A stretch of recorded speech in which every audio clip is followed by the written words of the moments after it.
extreme desperation from extreme poverty will make people be willing to do just about anything, up to and including scamming people using love, which is one of the most heinous things I feel like you can do to somebody. I was investigated by NCIS. Yeah, I was too, lots of times. Yeah.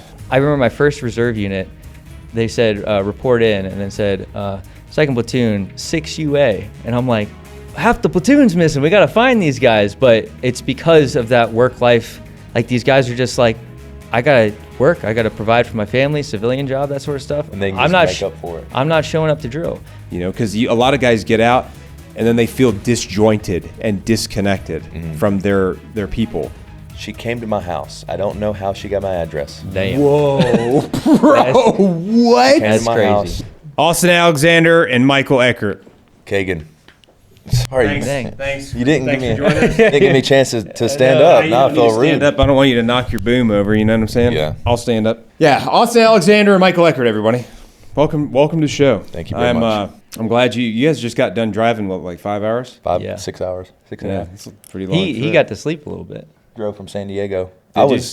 Dude. I look over, and his eyes were almost closed, and he goes, "Oh man, I kind of like knocked out for a second there."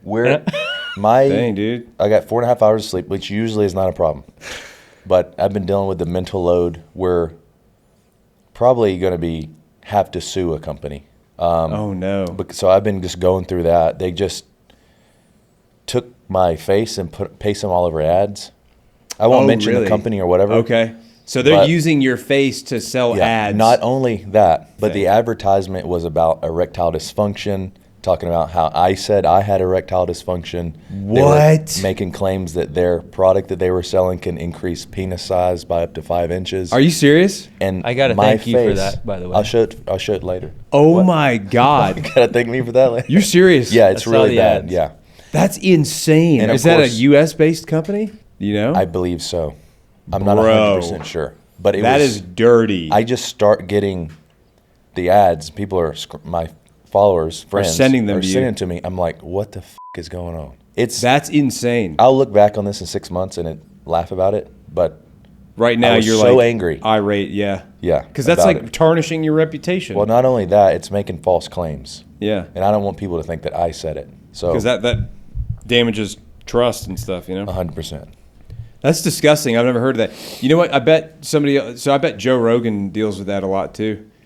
You know, because people are advertising their products, making it sound like he said it using AI and all this other stuff, and making fake ads with him talking in the background. And Meta's algorithm, the Andromeda paid ad algorithm, is not advanced enough to catch all of it, which sucks because companies can take whatever and just run with it until it's eventually taken down. We're going to talk. Well, first off, I'm sorry to hear that. That's frustrating. I too have been running on like 5 hours of sleep every day for this week. For different reasons. Obviously, mine's more self-induced. You know, most of my problems in my life are self-induced. Self-induced, yeah. Yeah, I've come to find. But I wanted to do a podcast with you guys. Obviously, we'd already planned one. I didn't know you were coming until I think this past week, and then you brought up that you were coming. I was like, well, let's just have both of you guys on. We were going to do 2 separate ones, but it's going to make it easier for me to just do one together. And plus, it's more fun having 2 people on instead of 1 person on because it's like. It's more entertaining for people because it's like you get 3 different perspectives instead of 2. So it's like a whole extra 33% added on, 33% extra. You know? Definitely. I guarantee people that are watching this probably knew who you guys were long before they ever saw me in their timeline because you guys have both been doing social media for over a decade at this point. I mean, you said you started in 2015. You started in like 2012. 2017. No. I posted my first YouTube video in 2017. Yeah. Really? Yep. 2017. 100%. I thought you've been doing it longer than that. I posted one video before. 9 years now. Yeah. I posted one video before my big deployment video. Okay. And then the deployment video really put me on the map, like for YouTube. Really? Yeah. Okay. Well, still, that's a long time, man. Like, your average person today, there's the most successful people I see in social media are guys that have been doing it for over 5 years, between 5 and 10, some 15. Time doesn't dictate success necessarily, because I know there's a lot of people out there that have been doing YouTube for 15 years and stuff that are still not crushing it as much as like some of our friends that have been doing it for 5 to 10 years, you know. But usually if somebody's crushing it on YouTube, they've probably been doing it for over 5 years, most of the time from what I've seen, unless they have a lot of connections that I don't know about or something like that. But I think the main factor there in longevity and creating on YouTube is you have to absolutely love it. Like Michael loves making videos, you love making videos, I love making videos. Yeah. Somebody that's just in it for the money, they're not going to last like longer than 2 months. you're going to get burned out. 100%. Yeah. Yeah, it's got to be a byproduct of what you're already doing, pretty much. Yeah. Yeah, and I think doing things that you enjoy, or like, because you like to teach people about health and wellness and fitness, for example, like that's your big thing. Yeah. Based on what I've seen, right? Like that, maybe I'm just taking a shot in the dark. There may be other ancillary things you like to talk about as well. I like to teach people things. You like to do fitness competitions and I like to entertain. I like entertain, to make people laugh. entertain, yeah. So like we all have kind of different things that we enjoy doing. There's a lot of other stuff that goes along with that too, but it didn't start off as like I want to do this to make money. That's like the I don't side think effect. you really could make money at the time Same. when we first started, because Yeah. I started Instagram in 2015, and the only reason I started was because of that climbing wall I built in my barracks room. But at the time, there was no like monetization aspect to it. There's no business model behind it. Like now, because it's so like all these social media veterans and stuff, they already know that you can build a business with social media. Before, like you were saying, it's for the love of the game. Yeah. And it was like you had 15 seconds to make a video. So there was like no context to it. It was just kind of like what you were doing. It was like Vine. Yeah. And then they slowly started integrating like longer form videos, like 30 seconds. And I think it's up to like, it went up to a minute, and then now it's like 10 minutes. Was Instagram only picture when you started? No. I don't think I ever really posted pictures. It was more of just the 15-second videos. I do remember that you could only post max 15-second videos. Yeah, I don't remember that. I remember, but that was because I like took a break because I had Instagram back in like 2010, 11. But I think at the time you could only post pictures.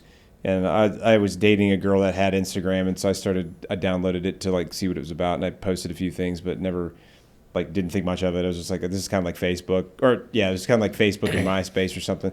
But then, like you said, it rapidly developed. By the time I got back into being interested in it, because I was like, well, this is kind of a cool way to meet people and stuff. Like it was like 2015, 2016, really 2014 was when I'd like really started posting like my pictures of like what I was doing in the military and stuff like that, because I would see all my buddies that were like going on deployment or coming back from deployment in the Army and the Marine Corps and all these other branches posting pictures of them like out training in like California, and I was like, oh, they're in the Middle East. No, they're just in California, but still it was pictures. And I was like, I don't know, I'm a civilian, and it's changed a lot. I mean, all of it's changed a lot. I know that YouTube was monetized for a long time.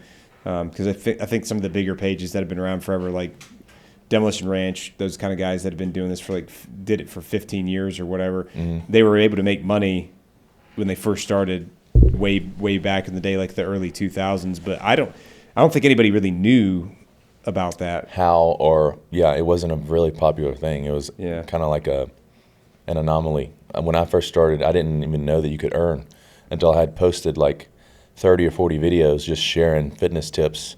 And Google reached out to me through the YouTube Partner Program. They're like, hey, would you like to earn money from your YouTube videos? And I just checked a box. I said, sure. Yeah. And they sent me a check. The next month it was $32. I'm like, oh, this is cool. I don't even think I cashed it. I just held on to it. And then it started paying every month. It started $32, $104, $86. And then after like finding what worked and what people like to watch, it became $1,000, $3,500, and I just held on to the money. I was like, I don't know if this is actually mine. I don't know if YouTube's paid me on accident. It feels like almost too good to be true. Yeah, I just enjoyed making and sharing the videos. Yeah, and then it became more real and more real until 2020 came up. It came time for me to re-enlist into the Navy or get out, and YouTube was earning so much more, like 4 times more than the Navy was paying me. Yeah. So I was like, if I don't get out, have a better quality of life, and start my own business, then I'm an idiot. So that's what I did. Yeah. Yeah, that makes sense. Yeah, and So let's kind of go back a little bit. A lot of things to Yeah, to a lot of unpack. stuff to unpack with that. So when did you join the Navy? December 2013. December is when you went to recruit training or base training? That's when I went to RTC, Great Lakes. Okay. I depped in April 2013. Okay, so I depped in 2013 as well. Wait, what month? I didn't go to recruit. So I didn't go to recruit training until May of 2014. Okay. May of 2014 Yeah, is when I because DEP's the landed. delayed entry program. Yeah, right? yeah. So I think I was in the delayed entry program for probably a year. So Okay. I probably depped in May of 2013. Were they paying you in that program? No. Only reason I say that is because I originally had an Army Ranger contract in 2010. No, when I was still in high school. So this was like 2008. And they were going to pay me $1,000 a month leading up to when I actually shipped, and then give me an Dang. extra bonus on top of that. But that was when they actually were like needing people. Yeah. And so I had that, but then I was like, no, I want to go to college. And then, Nerd. like 4 years later, I joined the Marine Corps. Yeah. You enlisted. Yeah. After you had your degree? No. I tried college. Oh, gotcha. Okay. Dipped my toe in, realized that I was like, yeah, I'm going to graduate in like 30 years. So, so I don't might mind as And pay a well. lot for it. Because, I mean, I didn't have a scholarship. I didn't do great in high school. And I was on the 10-year program to go to college. Like, I was paying for my degree. I was going to night classes at a community college. And I was like, am I ever going to turn this into something? And it was for mechanical engineering. That was the other thing. I was like, I'm good at math, but that doesn't mean I want to do it for the rest of my life. So then Yeah. I was like, what's the next, how do I get out of this for a little bit? And Yeah. so I joined the Marine Corps. Yeah, I went to community college starting out too. I got my 2-year associate's degree, I think Same. in 2000, what year was it, 2010? Might have been 2010 or 2011 when I got my 2-year associate's, like just all like the core competency class stuff done at Asheville Buncombe Technical Community College in Asheville, North Carolina. And basically for 7 years, throughout the time I was there and afterwards for a little bit, I was working on trying to get in, but it took me like 7 years before I actually got to recruit training because like I tried to get into the Army first because I wanted to go in the Rangers. I wanted to be a Ranger.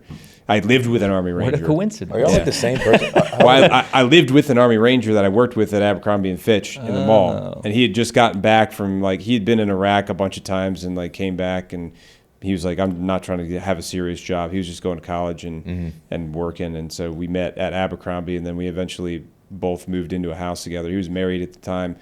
Guy was from Long Island. His name is Rory. Really cool dude. I don't want to say his last name so I don't dox him or anything, but he had a big impact on my decision making and influenced me to want to go do something, go serve. Yeah. I mean, my brother's the reason I didn't go infantry in the Army. Oh, really? Yeah. Why? Because he was infantry in the Army. You didn't want to do what he did, or? I originally did, but he managed to talk me out of it. He was like, brother, get a skill while you're in, so when you get out, you can do something with that skill. Because he ran into a lot of issues where it's like he was a security guard, but it was like a dead-end job where he couldn't really grow with it. And that all his skills and his time in, he could do a lot of grunt work, or he could do hired mercenary work or something, but Contracting? translational, yeah, but translation, he was done with it. But the 3-year, because the Army is 3 years, at least on active duty, he didn't really have that 3 years as an investment for when he got out. And not talking to infantry guys, I respect what they do and whatnot, but this is coming from my brother. Yeah. And he literally he was like, don't do that route, because you want something for when you get out that you can use. And so originally I was going to go in as a welder, but Oh, wow. yeah. In the Army? No, in the Marine Corps. We have welders? Yeah, there's a whole welding MOS. I didn't even know that. Sick. Damn. They make when on their off time, they make these big metal helmets and stuff. Damn. Are you Yeah. guys both the same age? No, I'm 35. probably older. How old are you? Yeah. I was born in 86. Oh yeah, a little bit older. Yeah. I'm 90. Yeah, I'm usually I'm always the old guy. I joined at 27 because it took me so long to get in. I started the process of trying to join when I was 20. By the time I finally got to yeah. Wait, so I you thought turned- you were saying 2027. I was like, that hasn't even happened You yet. turned 40. Oh, no, I was 20. Yeah, I was, yeah. That hasn't even passed. We're not even there yet. You Yeah. turned 40 this year. Yeah. Yeah, What I turned month? 39 last November, so. Let's really, November let's really dig 40. into his age. You know what I'm saying? Okay. Like, Because my producer, Ivan, who's been with me for 4 years, he turns 40 in April. No Really? kidding. Yeah, I didn't know Ivan. Ivan was 40. That's crazy. You said he's Croatian, right? Bulgarian. Bulgarian. That's Same, right. same. He's very Slavic. Very. But he's like a very Americanized Slavic guy. He's very direct. Yeah, I like that though. Like I like straight shooters like that because he'll tell it to you straight, dude. Yeah. He won't pull punches, and even if it's not what you want to hear, he'll tell you, and you'll be like, you know what? I appreciate your honesty. He has a way of throwing an offensive spin on it sometimes. I don't really get offended, but to other people, Yeah. yeah. By the way, if you guys have seen any of the YouTube videos, Ivan helps produce and edit and direct those videos Yeah. He does a lot that's of my work. guy. Yeah. He's been with you for how long now? since 2022. 2022. I asked him to leave his entire business to come with me on full time. Where'd you meet him? I met him on a shoot for Liverpool Jeans in Los Angeles in 2021. Oh, wow. Yeah. I was going to make a funny joke that would be more like a personal one. I decided not to. Okay, yeah. Yeah. He might get offended. Yeah. I don't want to offend. I love Ivan. I think he's a great dude. You You love met him at a jean shoot. Yeah, What jeans. were you there for? I was modeling jeans. You were modeling jeans? Yeah. No kidding. Yeah. Why'd they have you come do that? I don't know. 'Cause They you- just you hit like me up. tight jeans? No, it was a veteran appreciation shoot. How tight were the jeans? That's They were pretty tight. That's what I was Were like. they? How did you get scoped out? I was Like, wearing Was similar. he like, damn, man? It might have You been my can't even fit a glutes. hand in your back pocket, You wanna dog. come work? You Might want have to been come the work glutes. for us? I was squatting heavy, and I just had a donk. Just ripped the back right out, dude. Yeah. Just blew the whole back out. Heck And yeah. Ivan was getting close-ups of me, and he was shooting with these Black Magic cameras. I was like, dude, cool. What's your setup? And then I got his number because he was like, I'm going to sell you my Sony cameras. Oh, really? And that's how we kind of got in touch. And then one day I said, hey, I film YouTube stuff. Do you want to come shoot with me? And I was like, yeah. He was like, yeah, for $150 an hour, I'll come with you. I was like, dude, I pay my guys like $40 a day. I can't afford $150 an hour. Holy cow. That might have been 2020. No, that was 2019. I met Ivan when I was still in the Navy. Oh, really? Yeah. Okay. And I remember seeing one of your YouTube videos that you had filmed with like Markiplier back in the day. James Charles Markiplier. That video, I paid Tony and a guy named Jack. I paid him $40 for the entire day. Cost me $80 to make that video. That was the obstacle course, right? Yeah. yeah. That is the craziest thing because Markiplier is like one of the first people I ever watched on YouTube. And to this day, he's still one of my favorite YouTubers because like I not really grew up, but I like, when I was younger, I kind of like watched all the Five Nights at Freddy's videos that he would be putting out. And I watched when he was doing in Amnesia, The Dark Descent too, way back before anybody knew who the hell he was, before anyone knew who he was. And I mean, I've just watched the whole thing blow up since then. But I thought that was so cool just because I was like, that's like one of my favorite YouTubers. And he was in your video. And I was like, dude, who is this guy? That's before I knew who you were. They messaged us for that. They're like, hey, we'd love your video that you did with Caitlin Ohashi on the obstacle course. Really? And that video Markiplier reached out to you? Yeah. That's He said- bananas. He said, can we come shoot? It's me and Ethan. We're doing a series called Unis yeah. Honest. Oh, Unis Honest. Yeah. They reached out to you during that. Yeah. Because they were filming every single day. Oh, so were they like- filmed they filmed that whole They thing filmed- too. Yep, and they put it on the Unis Honest channel. Yeah. And of course, after December 31st, they deleted the entire channel. Yeah, I watched it. I was watching with my brother when that happened, the countdown when they deleted it. And then there's a bunch of like jerks out there that like would try to re-upload all their videos that Yeah. were recorded and stuff. I reached out to Mark. I said, I'm a small YouTuber. I would really like to keep this on my channel. He's like, yeah, man, no problem. That's cool. Keep it on your channel. I said, okay, cool. The video did 18 million views. Dang it. 18 million. How many minutes was it? It was like 27 minutes. 27 minute. It earned- 18 million. So I spent 6 hours out there filming. I paid $80 to have that filmed, and I paid $40 to have it edited. So $120 total cost. It yielded $50,000. That is the craziest thing, bro. That is Yeah. insane. YouTube is crazy. And I was just a guy in the Navy, Yeah. and And you're probably like, making $65K a year, yeah. and then for 40 plus hours a week working swing shifts and having to come in on the weekends. Yeah. And I'm like, 50 grand for 10 hours and $120 versus 60 grand for an entire year. I was like, the math ain't mathing. So that's why I decided to get out in 2020 and pursue. Yeah, that was probably a very easy decision for you. It was. Not to mention the fact that you experienced a lot of the things that I did in the beginning, where people were calling NCIS on you to complain about you and like trying to get you in trouble and calling your chain of command and all kinds of stuff. I was investigated by NCIS. Yeah, I was too. Lots of times. Yeah, you ever been investigated? All the time. Nope. Amateur. You got amateur. Let me just. I'm just kidding. Oh, amateur. Knock on some Your time's wood. coming. Yeah, your time. Don't worry. It's it's just and honestly, I think your overall level of happiness has probably gone up. Wait, yours investigated personally? for social media? Yeah, Like you your not know president? this? No, this is the first I've heard about it. First of all, yes, my level of fulfillment and achievement has gone up. Yeah. My workload has quadrupled. yeah. I That's get why that. sometimes it's hard to sleep, because now we run 2 successful YouTube channels, 11 total Facebook pages, and there's 11 Facebook. I'm pages. sorry, 11 total social pages. Okay, not gotcha. Facebook. That's we have a lot. 2 on Facebook, and That's we have a lot. 3 TikToks, a Snap Show, Instagram, 5 or 6 Instagram pages. But these are attached to different brands. So there's the Austen Alexander brand, Battle Bunker brand, and there's HybridCon Games, which is quickly growing. It's a lot. You're managing a lot. Do you mind if I mention the NCIS story? Yeah, let's go for it. So there I was, 2020, posting YouTube videos. I was still in the Navy. There were videos that I had in uniform on the channel that are like, here's my day-to-day. It was just vlog style. I'd change out. I'd wear civilian clothes. Like, those videos, when I was posting those, the monetization was very low, if any. But other videos on the channel where I was talking about, where I would do like some sort of challenge or some sort of whatever, there was a gray area between you're earning revenue and you're wearing uniform on the channel. So I was put under investigation by NCIS. And they reached out to me. They're like, hey, you're under investigation. Can't chat a lot of details right now. And me, just as a young E5, I'm panicking. I'm like, what's going wrong? What's going on? Am I going to go to the brig or something? Yeah. And 2 weeks later, we get a call at the harbor that an admiral is making a visit the next day. So everybody's like an admiral hasn't been to Naval Weapons Station Seal Beach in like 15 years. And admirals only come when something's wrong. Yeah. So we go into panic mode. We're making sure everything's beautiful, cleaning everything up. And the admiral shows up. You know, we were all in ranks. The commanding officer's there, security officer's there, all of our chiefs, everybody was there.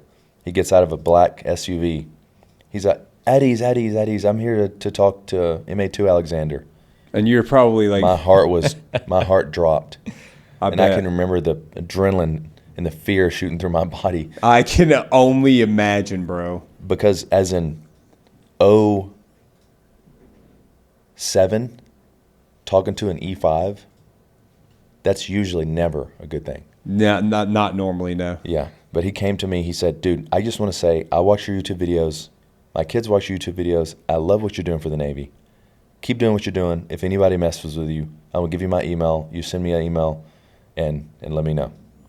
Heck yeah. And Wow. he gave me an Admiral coin. I still have it. Dang. Admiral Brown. That's freaking cool, man. Shout out to Admiral Brown. Shout out to Admiral You're the Brown. realest. He basically gave me an invincibility cloak because he saw the quality of the videos, speaking highly about the Navy and me just being honest. And I'm Yeah. sure that was helping. Being with professional, too. you know. Yeah. And I felt invincible from that moment forward. I was, you know, if a chief would get on to me or whatever, I'd be like, hey, just email Admiral Brown. Everything's going to be all right. And they're like, Just flash your what are you coin. Oh, like if somebody would give you a hard time about your social media stuff. And some people in the chain of command, they would tell me like, what are you doing? Like they would pick on me because they knew that I was the YouTube guy. Yeah. They would yell at me for random stuff that didn't even make sense. And then after that moment, I didn't have any other problems. There's a lot of love for people on social media in the military, but there's also a lot of hate. Yeah. A lot of hate. I see both spectrums of that. Yeah, I've seen both of it too. And it's like, especially as a creator in that realm, it's just a matter of just, you know who your supporters are and you kind of like lean on them yeah. and kind of ignore them. I mean, you get to a certain point where you get desensitized to it though, for Yeah, sure. definitely. Yeah, probably. And I also don't have time to even look at comments or DMs really anymore. I just kind of like, I stay focused on work. I think Instagram changed their algorithm though, because I'll get, let's say 100 comments on a video, Yeah. but every time I see a notification on my phone, like my unlock screen, it's always something negative. Really? Yeah, it's They like know the you like one the out of like negatives. 100. It's one out of, I guess it's probably like a sorry, 3 yeah. to 100 ratio, right? Yeah. But I will see those 3 pop up, and I'm like, who's trying to start something? Dang. And Mine's a lot worse than that. Mine's more like 5 out of 10 or. This guy. It's also because I talk about a lot of serious stuff, like Yeah. geopolitical stuff. Yeah, but you are always neutral. You are never like. You're always neutral. I try to be. You just give the news, and I people try are to. like, "Why are you even talking about this?"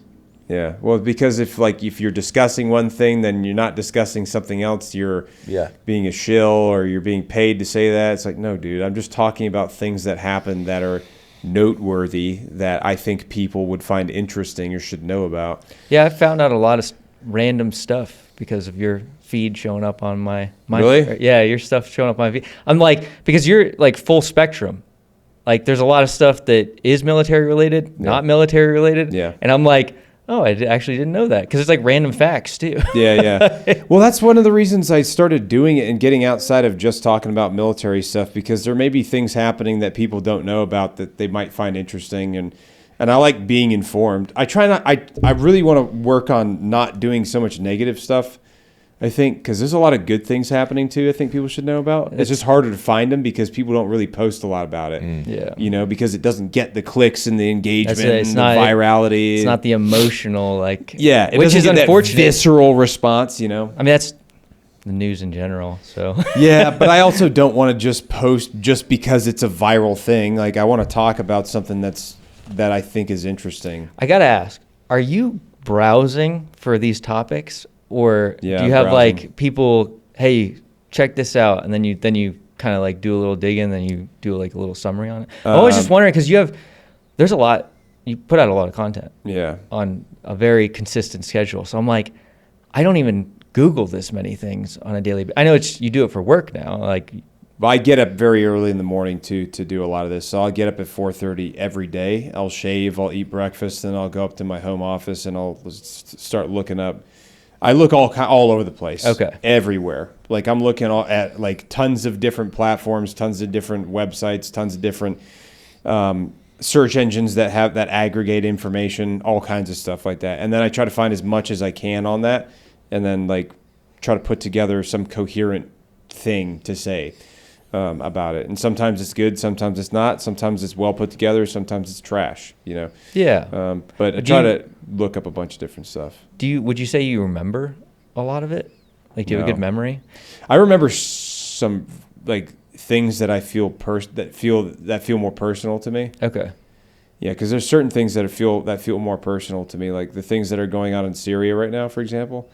Like I've been to Syria, so Yeah. like that. I didn't spend a lot of time there. I might have spent a total of 2 weeks, maybe.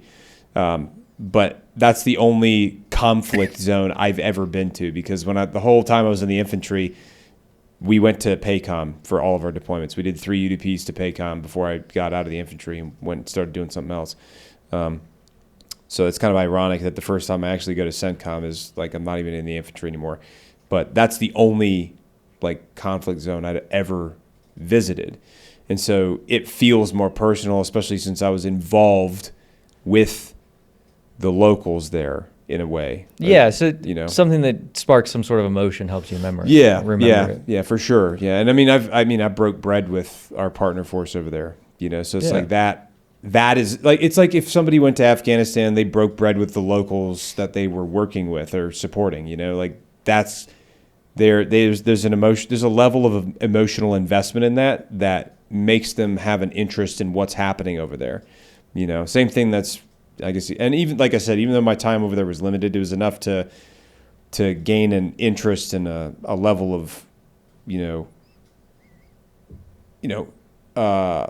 empathy for what they're dealing with. Yeah. You know? No, totally. Yeah. I was just curious the content spectrum. Like, I'm like, what does he remember from all of these? Because it's a lot. Yeah. I'm like, and you go pretty in depth into a lot of it. So I'm just. I try to. Yeah. Because there's so much crap out there. Yeah.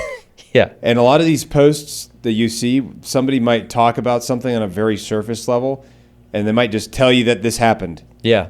and that's it. You kind of have to make sure it happens. And then you kind of have to go do some digging and like get more information. Like who's involved? Like what time did it happen? What day of the week? Where did this happen? You know? Yeah. Whereas I like to be like, here's a pretty clean snapshot of this situation. Mm-hmm. Here are the facts I've been able to find about it.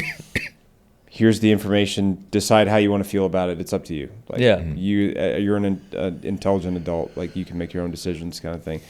I have my inherent biases. I've tried not to inject my opinions. Every now and then they'll slip in there. Maybe with you'll be able to tell there's a little bit of bias in there. Yeah. I try not to. I'm a human being. You know, Yeah. I'm not gonna do it perfect every time.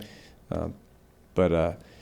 I mean it's a lot of work. You know, but it's no more work than what you guys do. You know, it still takes time to learn about like human physiology and be like able to eloquently explain certain processes that the body has when you're doing things or when it's undergoing certain transformations or when you're consuming certain chemicals or certain types of supplements or, you know, when you're conducting certain movements with your bones and your joints and your muscles and the innervation points and all that stuff. That's a lot of work to do too. So like understanding that and being able to make a comprehensive video explaining that to people is also hard. I think that's been the hardest thing for me is brevity, like consolidating the information, because I kind of gave up for a little bit there where I was just like, Instagram lets me post for 3 minutes. I'm just going to talk for as short as I can, but it usually winds up being 3 minutes long, roughly. Yeah.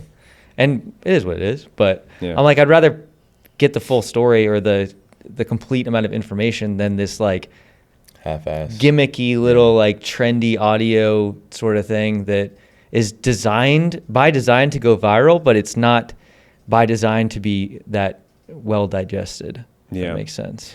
Yeah, and there's a lot of AI slop out there now too that's driving traffic. Yeah. You know, and I think now more than ever, this is something Adam Mosseri actually posted about on Instagram on his account the other day. He was saying now more than ever, this is a good time for creators because there's so much AI slop.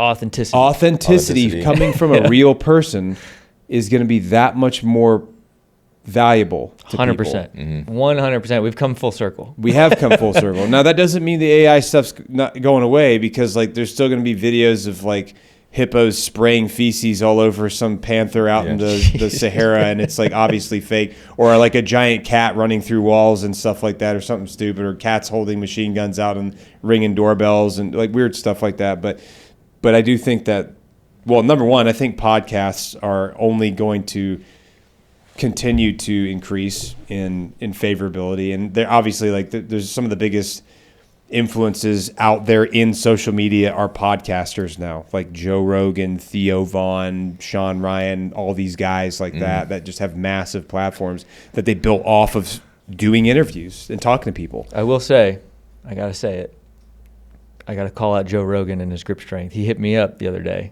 Did he really? Yes. And we talked about how he is training grip strength because I've been talking about it so much.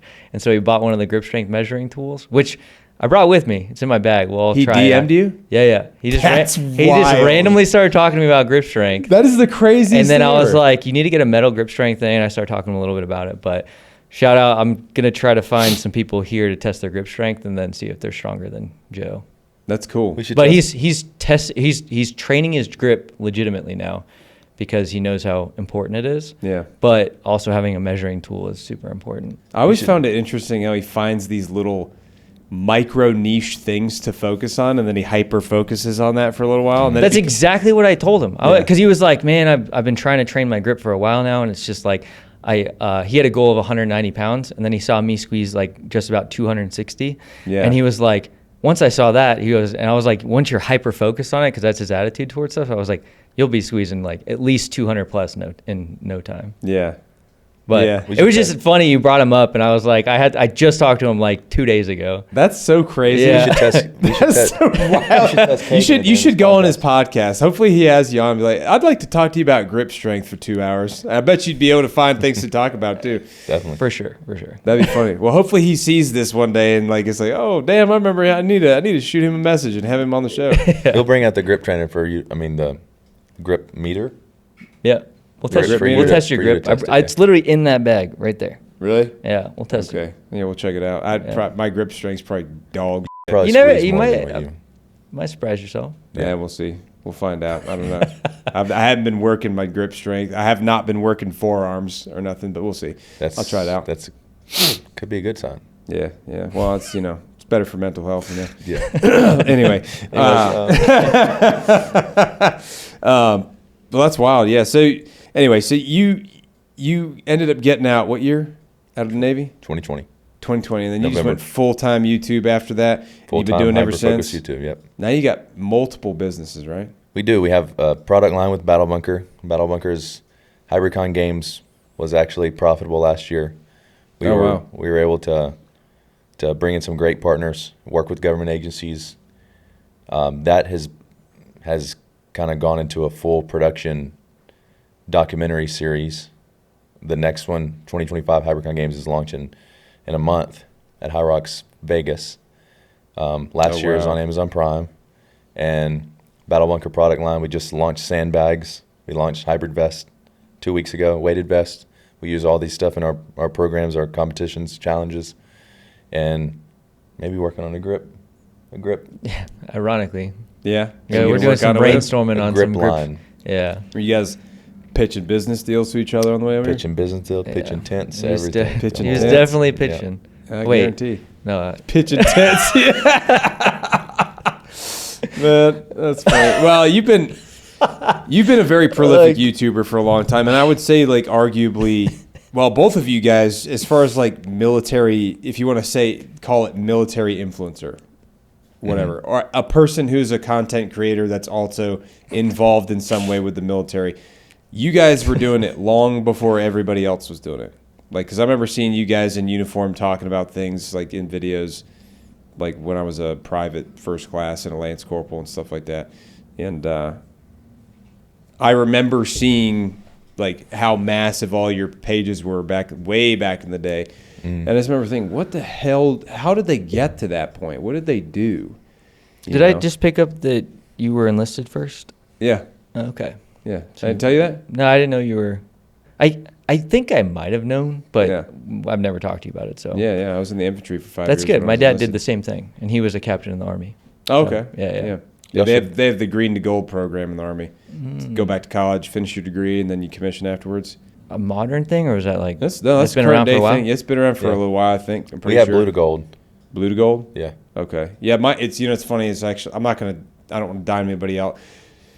One of my first corpsmen is doing a blue to gold program to become I think a PA, I want to say. Yeah. I might be wrong. I apologize, Doc, if I'm saying the wrong thing, but Maybe PA or DMT or yeah. something along those lines. Yeah, he's going to be in healthcare for sure, working in the hospital, but he's going from enlisted to officer as well Yeah. too. I almost did that when I came off active duty.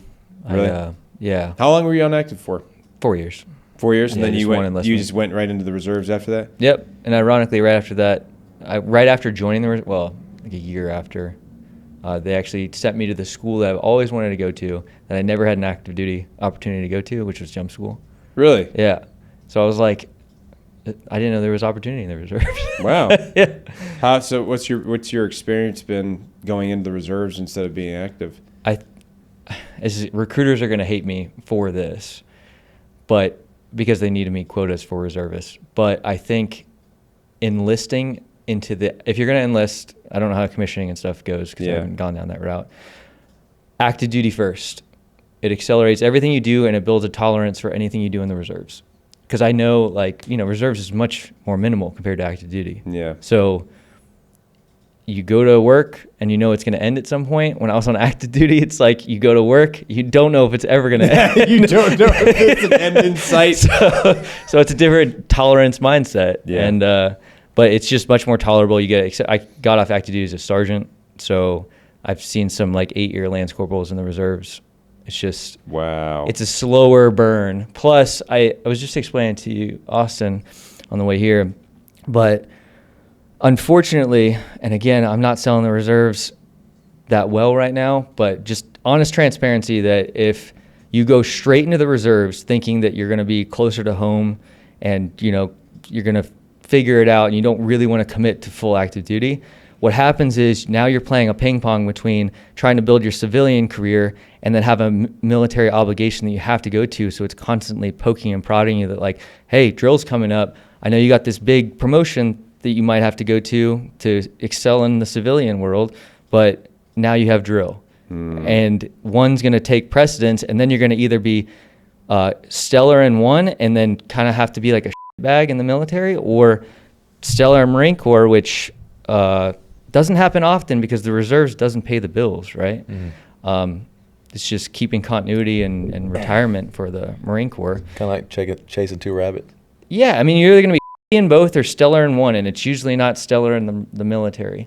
If you go straight reserves, just because you're usually younger and you're trying to build your life and succeed, and you're kind of stuck between 2 points because the reserves is kind of like pulling you back. There's ways to do it. It's just a common thing I've seen in the reserve sector, and I hope I'm not doing a disjustice by talking about it this way. I'm just being honest with my experience in it. Going from active duty to the reserves, it's what I've seen. Yeah. Most of the time. So you're thinking it's probably beneficial to go active for like 4 years if you're going, if you want to go reserves, That's what I would always recommend to somebody. Go active first, get the experience through that. Yeah. Build, because then it's full time. You get the career out of it, get the experience, get the leadership, all that. Yeah. You're not playing ping pong. You have one responsibility, and that's being a freaking good Marine, soldier, wherever you go. Yeah. So. Yeah.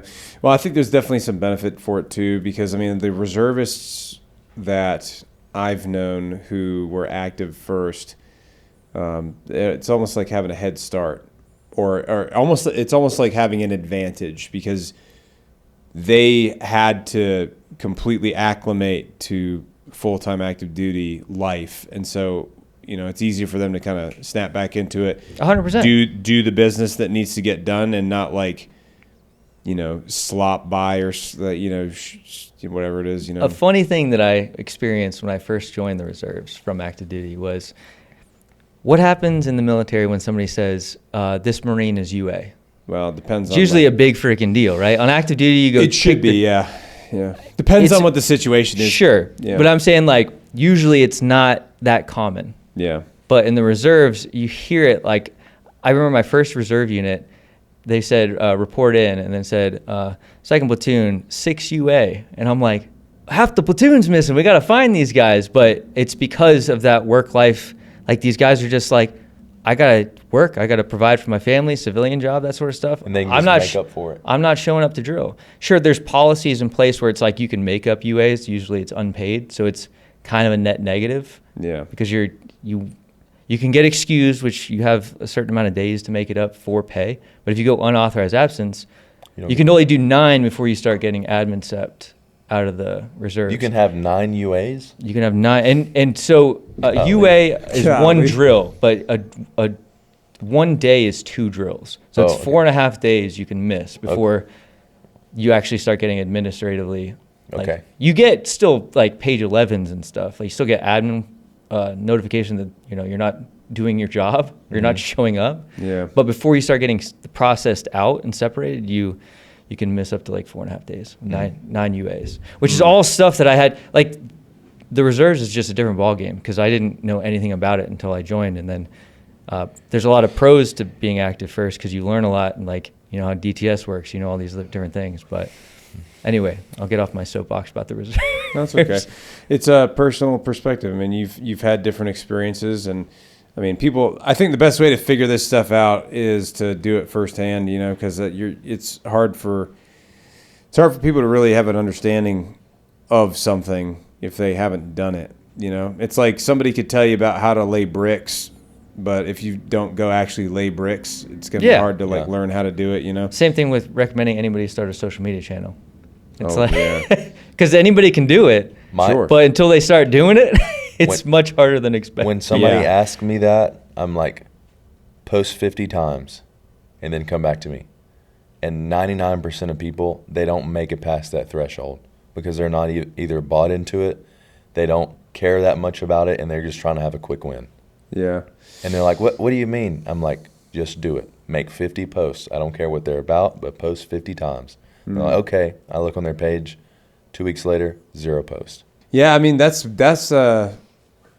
That's a big thing for media is like, if you're not posting, you're not learning, it's like YouTube. I saw these people crushing it on YouTube, and I wanted to figure out how do I figure out how they're doing so good? No, I talked to so many big YouTubers about it, and I was like, what are you doing that like is working? Like, how did you figure it out? And they're like, just post 2-3 times a week on there, and just keep going, keep doing it, and do stuff that you like. Talk about things that you like, that you enjoy doing, so it doesn't feel like work. But there's a million other things that go into it that people don't consider, that you also don't have the time or energy to necessarily take to explain it, because it could take 9 hours to talk to people about it.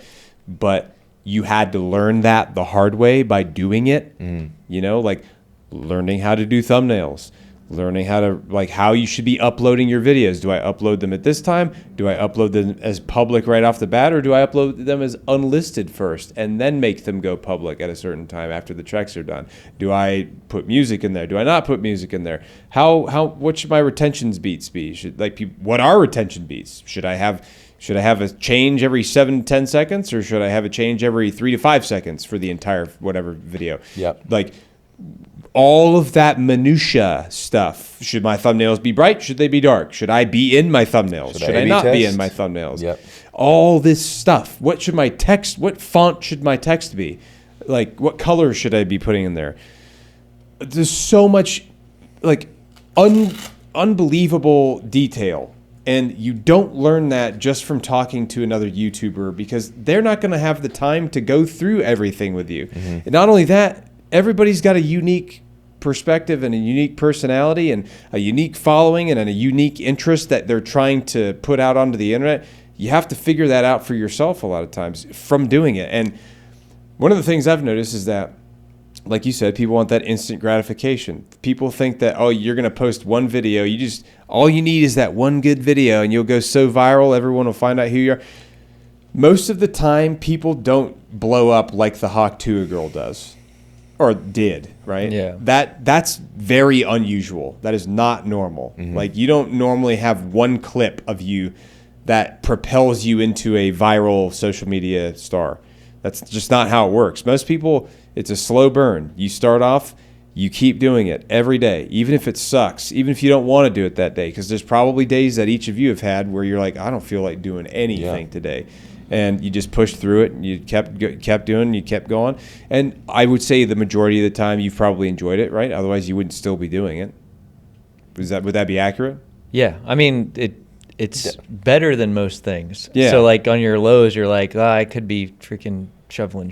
Yeah, or laying concrete, or something, or roofing a house. I look at it like in the military, we had obviously real life scenarios. Like, you're actually doing a job and helping defend people's lives. Like, almost every scenario is high stakes, high risk. Yeah. Social media is not. I mean, we're making videos. Like, obviously there's a business and everything, but when I show up to a shoot, I know it's not life or death. I'm there having a great time, and I'm just blessed to be able to do this. Yeah. So that's the way that I think about it. Yeah. Here's what I hate, though. The amount of change on social media. Yeah. Because back when I first started on social media, if you had a follower and you posted a video, they would see it. That follower would see it. Yeah. Now, it's like a shot in the dark where it's like borderline. I feel like sometimes I'm insane where I'm like, where I'm posting stuff and I'm like, who's seeing this? Who's seeing anything I'm putting out? Where does this go? It goes into the nether of the algorithm, and I'm like, is that mean? And then sometimes you could post let's say you post the exact same video, right? Or a different hook, whatever the case is. You post the exact same content. One video does amazing, one doesn't. That's the definition of insanity, because there's no thing you can control on it to make it. Am I improving? Have I hit the growth plateau where like the algorithms change so much that I can't control any more of the variables? Where I just kind of have to post so consistently and hope that the waves grace me? That's just how it is now anyway. Like the algorithms are much like TikTok, where it's like the explore page where you're seeing people you've never seen before, but it's catered to you. But I don't follow any of these people on the explore page. Yeah. You know what I'm saying? Like for the most part. And Yeah. so I'm seeing all this content that is recommended for me, but it's not the people that I follow. Yeah. It's just, it's an interesting game, but it does drive me insane. And that's why I think if you are planning on making a business out of social media, it's taking people off of social media onto a platform where you can actually create a community that you have accessing, not like necessarily control. I think control is a bad word, but like access to, that'd be the best way to say it. Because like you post on Instagram, you're just tossing it out there to the world, which is great. It's great for growth to some extent. But like as a business owner, you're like, I don't know what to improve on because I don't have any control of the algorithm. Yeah. It's just, I think that it goes back to the number one thing about social media is just being consistent on it. Yeah. Because you can't control every year or every couple of months. It seems like they're like, yeah, new algorithm change. Hopefully you guys like it. Not really going to tell you how it works, but Yeah. Every person on social media that has probably been in it for a while realizes that they have to use social media as an access point and as a launch pad to propel something bigger. For example, Mr. Beast, he knows he's not going to be on YouTube until he's 85, 90.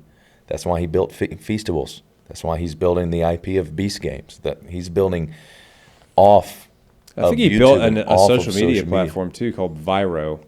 Yeah, he's got multiple sides. He's got view stats. He's got softwares. He's got a lot more things that's that full people know circle about. right there. Yeah, so he's used it as a launch pad and been able to launch these successful brands, similar to what we've done with Battle Bunker, but on obviously a smaller scale, and to get people off of social media and bought into your brand or bought into your what you offer.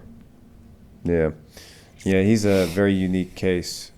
He's also probably works ungodly hours too, Not only that, but he has to have an extremely disciplined schedule. Very. Yeah, in order to hit that. Like, there's a real estate guy. His name's Ryan, not Trahan, but it's a real estate guy. I was watching a video where it's his daily schedule. It'll be like 6 to 6:15, wake up, drink water, 6:15 to 7:30, workout, shower, and his whole schedule is obviously managed by an assistant, but he's hitting every single one of those wickets. Meeting, shower, eat, another meeting, social media content. Like, he's hitting all of them from the time he wakes up, from the time he goes to sleep. Wow. And that's the part that's really hard for me, because I will go in there and schedule all my blocks out for Google Calendar, but if a wrench is thrown into it, it's hard for me to say no to that wrench, because I have an obsessive personality. I'm like, okay, I got to fix this first, and I veer off from my schedule, and then when it's fixed, I veer back, and I've already missed something. Like, it's really hard. You have to have an extreme amount of discipline, more, in my opinion, than what you need for like working out or like doing laundry. Like, you got to be pinpoint accurate and deathly consistent with staying on schedule. Yeah, that's a big thing for me. Schedule and planning and daily goals that you have to hit, like thresholds. That's what's kept me from. That's helped me maintain my consistency, is setting those goals. For me, it's like you're gonna get up at this time every day. You're gonna film this many shorts every day. You're gonna pre-schedule them to post every day, and then if you can get that done, then everything else you just do whatever you want. You can flex around it, but this has to get done no matter what. Now, I don't like the whole full regimented day, like every 15 minutes wise is scheduled out for something. I don't know if I could do that, just because like life comes at you sometimes and things change and you have to be able to adjust. And it's like, if you get so set on having a schedule that you are unable to flex or adjust, and you're just going to get all bent out of shape because your schedule changed a little bit or because something else came up that you have to give attention to, then honestly, you're going to end up wasting a lot of time, because you're going to be like so flustered about your schedule being off, that you aren't present for whatever like random meeting might have popped up that you would be really beneficial for your business or something. So, but I do think that a little bit of regimentation is valuable. I think the most successful people on earth have schedules and have daily goals, sometimes maybe even hourly goals, That's for sure something good to have, because then it's like you got something to shoot for every day or every hour or every 2 hours, whatever you're doing, you know? I like to have something to do. I cannot. It's hard for me to just sit and do nothing. I can't. I get anxious. Yeah. I always like to have a mission or be working towards the mission. He's seen it probably by like just being with me. It seems like there's always something, and it causes me to forget stuff. Like this person's calling me because this is important, and just Yeah, I said you're very generous with your time. yes. Which is not, it's a good trait to have, but also to some extent you're like, damn, I only have so much time to give out. Yeah, really, yeah. And I see it as this person's calling me because this matter is urgent. Obviously, the people that I talk to, majority of the time, is about something we're doing or business. We talk with editors, we talk with manufacturers, builders in Colorado for Battle Book of Product, shipping and mailing, warehouse. There's just a lot. So I think I would just like to get better at managing my time and only allowing time for high priority tasks on that day. Makes sense. High priority tests? High leverage, high priority. Yeah, that's fair. And I think that like that'll kind of help you or prevent you from getting distracted by lower priority ones. Definitely, yeah. You know, because like you're probably gonna have a plethora of low priority ones, but it's like, hey, I've only got time to do these high priority ones today. You know, I had an epiphany the other day. I just had a kid. What is it? Not You had an epiphany and a kid? Well, it's kind That's of a leading twofer. into what I'm A saying. kid named Epiphany. Last September I had a kid, so I have a 4-month-old child, right? Son. Wow. I know. And I had an epiphany because, you know, I've been in the social media game, business game for a while. And I'm like, oh, the goal is to become financially free so we can live our life and whatever, not have to worry about anything. And I was just laying there hanging out with my child, his name's TJ, and my wife, and I had a bunch of work to do. But then I was like, I was just looking at my son and I was looking at my wife, and we were just hanging out in the living room, and I was like, I don't need a rush right now. I was like, this is what I'm working for right now, is to be able to do this.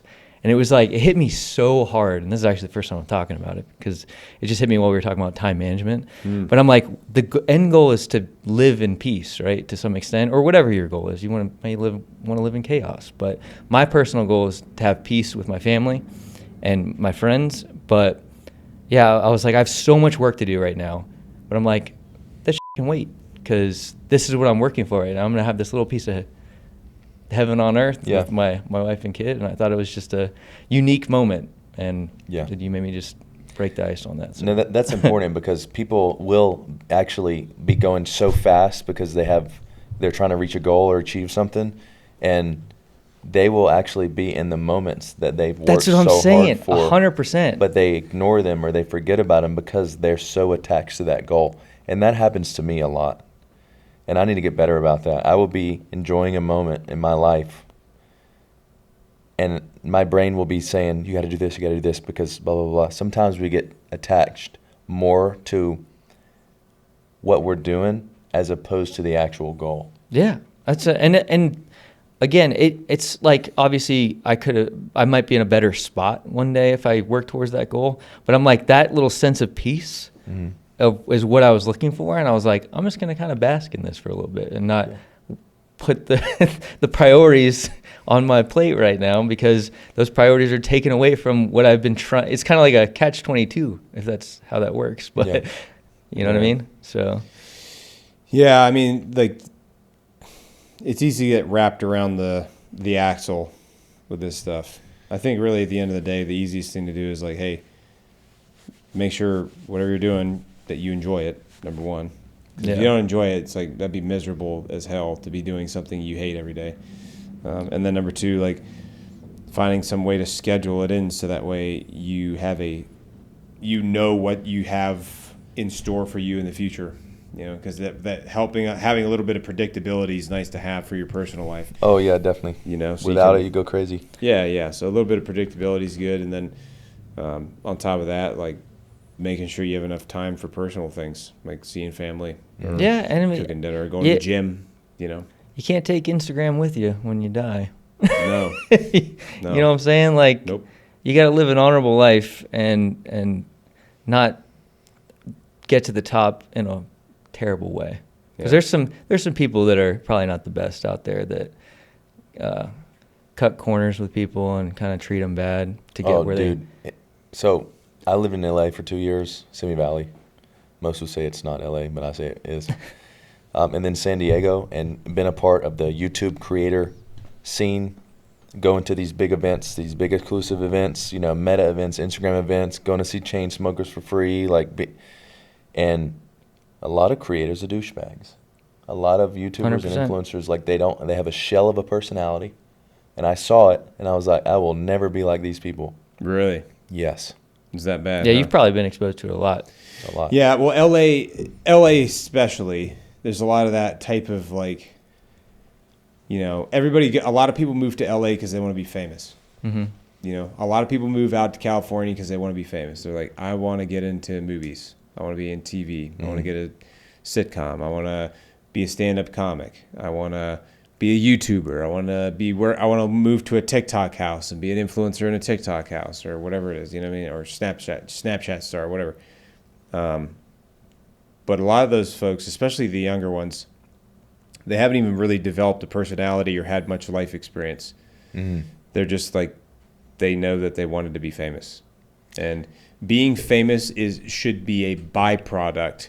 If anything, honestly, if I could get to a place where have a good business, where I'm, making enough money that I can give back to people, and I can be involved in some good philanthropy, and have enough money to build a house and maybe own some land and maybe own some animals, like some chickens and stuff like that. Maybe have some renewable energy, solar panels, or maybe some well water. Maybe live out in the middle of nowhere. Yeah.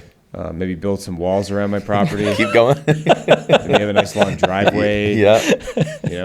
If I wanted, really, I could care less if anybody knew who I was at all. That's not what it's about.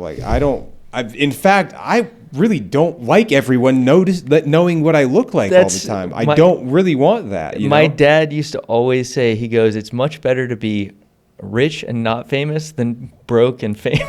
Yeah, but a lot of the people in the Hollywood area in California want that fame. Yeah, they want everyone to know them. They want people to greet them at the front door to that restaurant, and be like, "Hey, we got a table for you," even though you didn't book a reservation.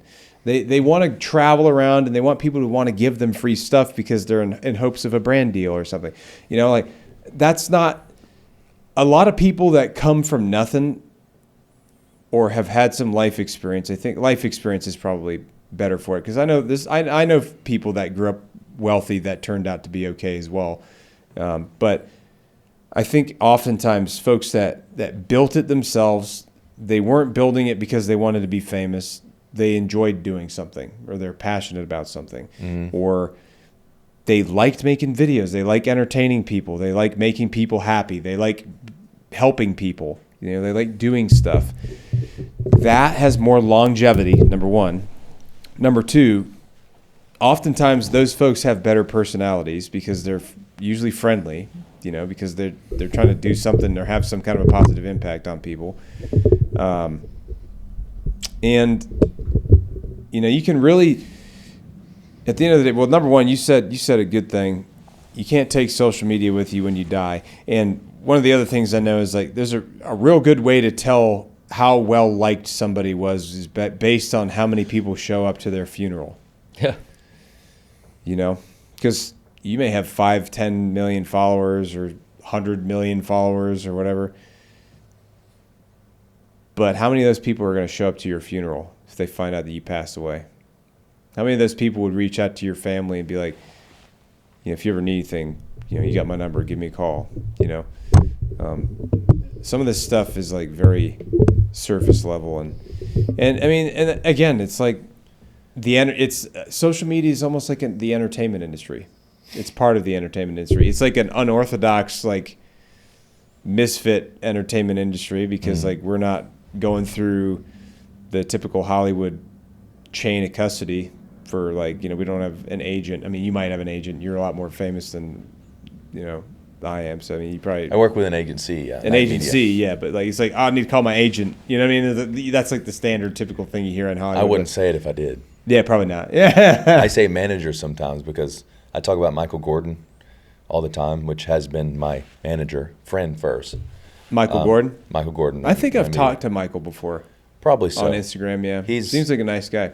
He's not only is he a nice guy, but him and I, he wasn't in the military, but him and I just get along just like my veteran friends. Like, we make jokes with each other. We're just stupid and goofy.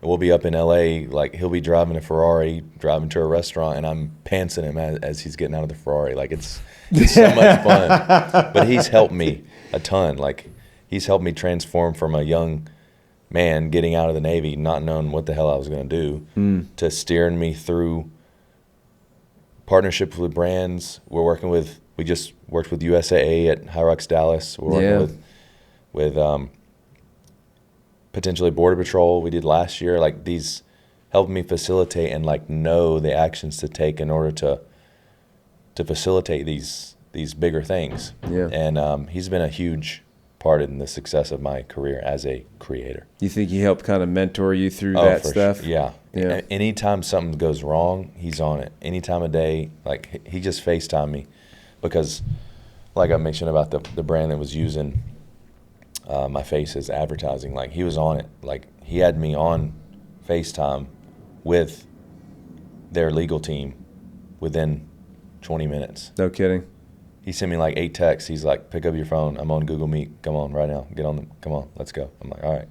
So yeah, he's been there like every step of the way ever since I've met him.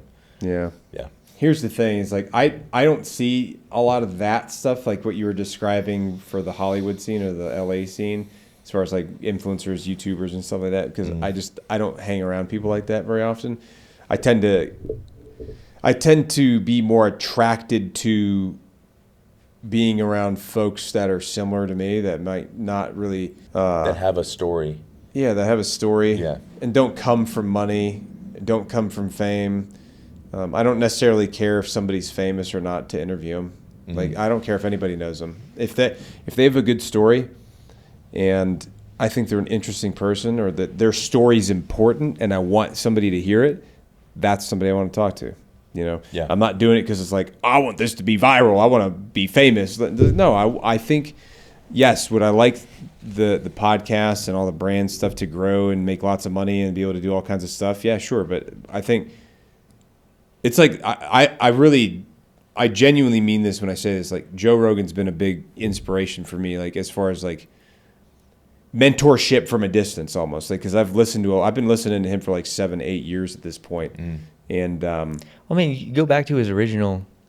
Have you ever seen his like first ever podcast? Yeah, where he has like this, he's like pulling up the snowflakes, stuff and on there. Yeah, and it's just a screen recording or like a webcam on his laptop. Yep. And I'm just like, that's where it started. And look where it is now, and shows consistency. Yeah. Apparently, Tom Green was the one who introduced him to podcasting as well, which I thought was really interesting. Yeah, I think he's brought that up. Yeah. Tom Green was doing it in like his house or something. Yeah. Like that. Yeah. I thought that was interesting because Tom Green was always, to me, known as that like oddball comedian. Yeah. Like growing up, he was just he's like shoving his whole arm inside of a putting cow's his butt or something. butt on pizza and stuff like that. Yeah. I don't know. Yeah. Exactly. I don't know what it was. Yeah. I have no clue who you're talking about. Actually. But really. Yeah. I think one of the things that he said, Joe Rogan specifically, that he said a lot is like early on when he started doing podcasting, like he had a lot of people on that folks were like, oh, you got to interview this guy. You got to interview this guy. And so he just interviewed him without doing any like research on them, seeing who they were. And he's had a couple podcasts where he's like, I really didn't want to do this interview. I'm not keen on this. He's also never done interviews with people that were like basically paying to do an interview. Like he's like, if I don't want to talk to the person or I don't have something interesting that I want to hear from them, like, or I want to hear their story, I'm just not going to interview them. Yeah. Because it's a commitment sitting down for 2-3 hours with somebody, you know? Somebody was on I saw a clip of it and they were like, if I win this bet, I get control of who you interview for the next like 3 weeks. And he goes, there's nothing on earth you could give me that I would let you have that power. There's nothing on earth that you could give me. No amount of money. That's nothing. What I'm saying. He said there's absolutely nothing you could come up with. I tend to feel the same way. Yeah. Dude, no. I don't care even if somebody was like, I'll give you generational wealth to do this, I'd still be like, honestly, like, and then all people were like, that's nonsense. You take it. No, I don't want to do a bunch of stuff that I don't want. I'm not working because then you'd be working for somebody else. I don't want to interview people that I'm not interested in because, dude, it's a commitment to sit down with somebody for 2-3 hours. And if I don't have if they're not somebody I want to genuinely talk to, that would be excruciating. Energy on camera is super important. Yeah. If I show up and I'm not in the right headspace to do a YouTube shoot, people can tell. Oh, yeah. It happens with Battle Bus even more because in these interactions, it doesn't matter. Like, I could be tired, 2 hours of sleep. Why are you laughing? I can just imagine being in a bad mood. He's like, all right, get the on the bar. Like, all right, get off the bar. Let's pull up stuff. Like, that's a mean mood. But if I'm like drained from something or stressed out about something, like, it's well conveyed on camera and I don't even know it. So if you were interviewing somebody that you didn't want to interview, you'd be like, yeah, and then just people wouldn't watch because they show up for you and you're interviewing. Same way with Battle Bus. Like, if the performance of the video is not there, I know it's because probably my energy. Yeah. Like, Austen, spice it up. Yeah. Well, that's another thing. It's like I would also rather just put the hard work in and grow this thing organically myself without somebody paying me, like investing. Like I don't know if it's nonsense or not. I've had people approach me saying, "Oh, we want to invest money in your podcast and stuff like that," and I'm like, I just delete and block that stuff. I'm not even looking at that. Like, no, I don't care if it's real or not, because if somebody gives you money, there's something attached to that. Definitely. And I'm not interested. Unless you get invited on a podcast on Facebook or for what was it, for Facebook? That's it's a live stream. It's most likely a legit request to be on it. No, you're making fun of me. That didn't happen to you? I got invited. I knew it was a scam though. Right, well, there's scams out there like that? Yeah, there's so many. This dude fell for it. Well, it was only because I was working with a talent coordinator that wasn't really experienced. It wasn't he's like, you. hey, we have an opportunity for you to show up on a live podcast for, I forget his name. And I was like, okay. So I get on call with him, and I give him access to my business manager, and they just completely take over my entire Facebook and Instagram. That was 3 years ago, but lesson learned. And they were posting like naked photos and like. Yeah, it was a legit scam. And I was only mad because my grandma was seeing it. She's like, Austen, why are you posting this? I'm like, Mama, it's a scam. Mama, like, but it's Mama. your page. Oh, no, but it's your page. Yeah. I'm like, Mama, it's a scam. I'm sorry. She's like, why are you posting it? I'm like, it's not me. But I remember now. You said you had your team. Mama, you had your team vet it for you, and they still passed it along. Yeah, that's what it was. Oh man. Because I read, it's a pretty cookie cutter email. It's most of the time it's if you get invited to a podcast and it's like very straightforward with how much they're willing to pay, which is, it's right on the cusp of being a fake amount, but also a good amount. And then, so it's incentivized, but then when you follow through, obviously, and it was like the same guest, it was the same cookie cutter email. Lou Phillips, I think. The Lou Phillips podcast, something like that. But yeah, I should have known. I was a big dummy. That's okay. We've ran into stuff. We've all ran into weird stuff like that. I'm sure there's so many like just dirty, disgusting, foul people that are just trying to scam people out there. I loathe scammers more than that's most actually people. A great topic. Real quick is the how do you guys still? I know you had a lot to do. You had a lot. You going did on. too, didn't you? I had a crap ton. Somebody said they married me. Yep, I have people that thought they married me too. They said they messaged. You probably did too. I thought I married you. I thought they we were messaged married. my wife with a picture of her bloody hand saying I was in a blood oath marriage with this lady that I'd never talked to in my life. What? Yeah, and dude, there are entire news articles about me with this whole situation. Okay, yeah. The Daily Mail posted one for it. That's cool. Straight up. Because that's of the PR. people taking that's good PR. The people that are pretending to be you, right? Yeah, it's mostly, I found that it's mostly Nigerians. Yeah. And West Africans typically. Because Africa was the huge one for me. Yeah, that's typically where they're centralized. And the FBI is so oversaturated dealing with that stuff because they have people calling them all the time saying that they got their life savings scammed. Yeah, that's what I'm saying. But as I'm sure everyone's talked about this military wise, an influencer or anything like that. Just we won't ask you for money. Hands down. No. We will not ask you for money because I Never. got, still to this day, people are hitting me up saying, you owe me $15,000 because I sent you this for whatever. And I was like, That's probably a scam too. You never know. yeah, I'm just saying that was a very common thing where people were saying, I sent you money because you said you were deployed or something like this and you needed support while you were there. And I'm like, promise, not me, but you shouldn't be that naive to send money to someone who you've never met before. Yeah. If someone from a page is messaging you and you feel that it may be fake, then chances are. I've had people ask me, and I tell them, they're like, hey, is this you? I'm like, no, it is not me. Stop talking to them. But they have your photos. It is not me. They're screenshotting photos. But they sent me a video. Send me the video. It's either AI or it's either just a video of photos. I'm like, I bet it's even worse that does not now. make sense. The worst scenario that I had, not worse, because bless her heart, I don't think that there's anything, I don't think she was just madly in love with someone using my photos. She came to my house. I don't know how she got my address. Damn. Whoa, bro, what? Came That's to my crazy. house. When? She came to my house twice. The first time she dropped off 2 puppies, and I didn't know where they came from. I didn't see her. I just found 2 puppies in the back of my patio. In your backyard. Yeah. That's not Lucy and Louie, is it? No. Bro. The second time, I opened my door and she's standing there. And she's like, I'm pregnant with your baby. My girlfriend was there. She's like, hold on. She stands up. Oh my God, bro. I didn't You've know never this. met her before, and she just knocks on your door and says, I'm pregnant with your baby. And I'm like, I've never met you before, ma'am. and I was like, what are you talking about? So she's showing me. I'm like, okay, this is a scam. This is a scam. She's like, look, they're calling me right now. And it said like, my love. She's getting a call from who she had saved as my love. I said, hello?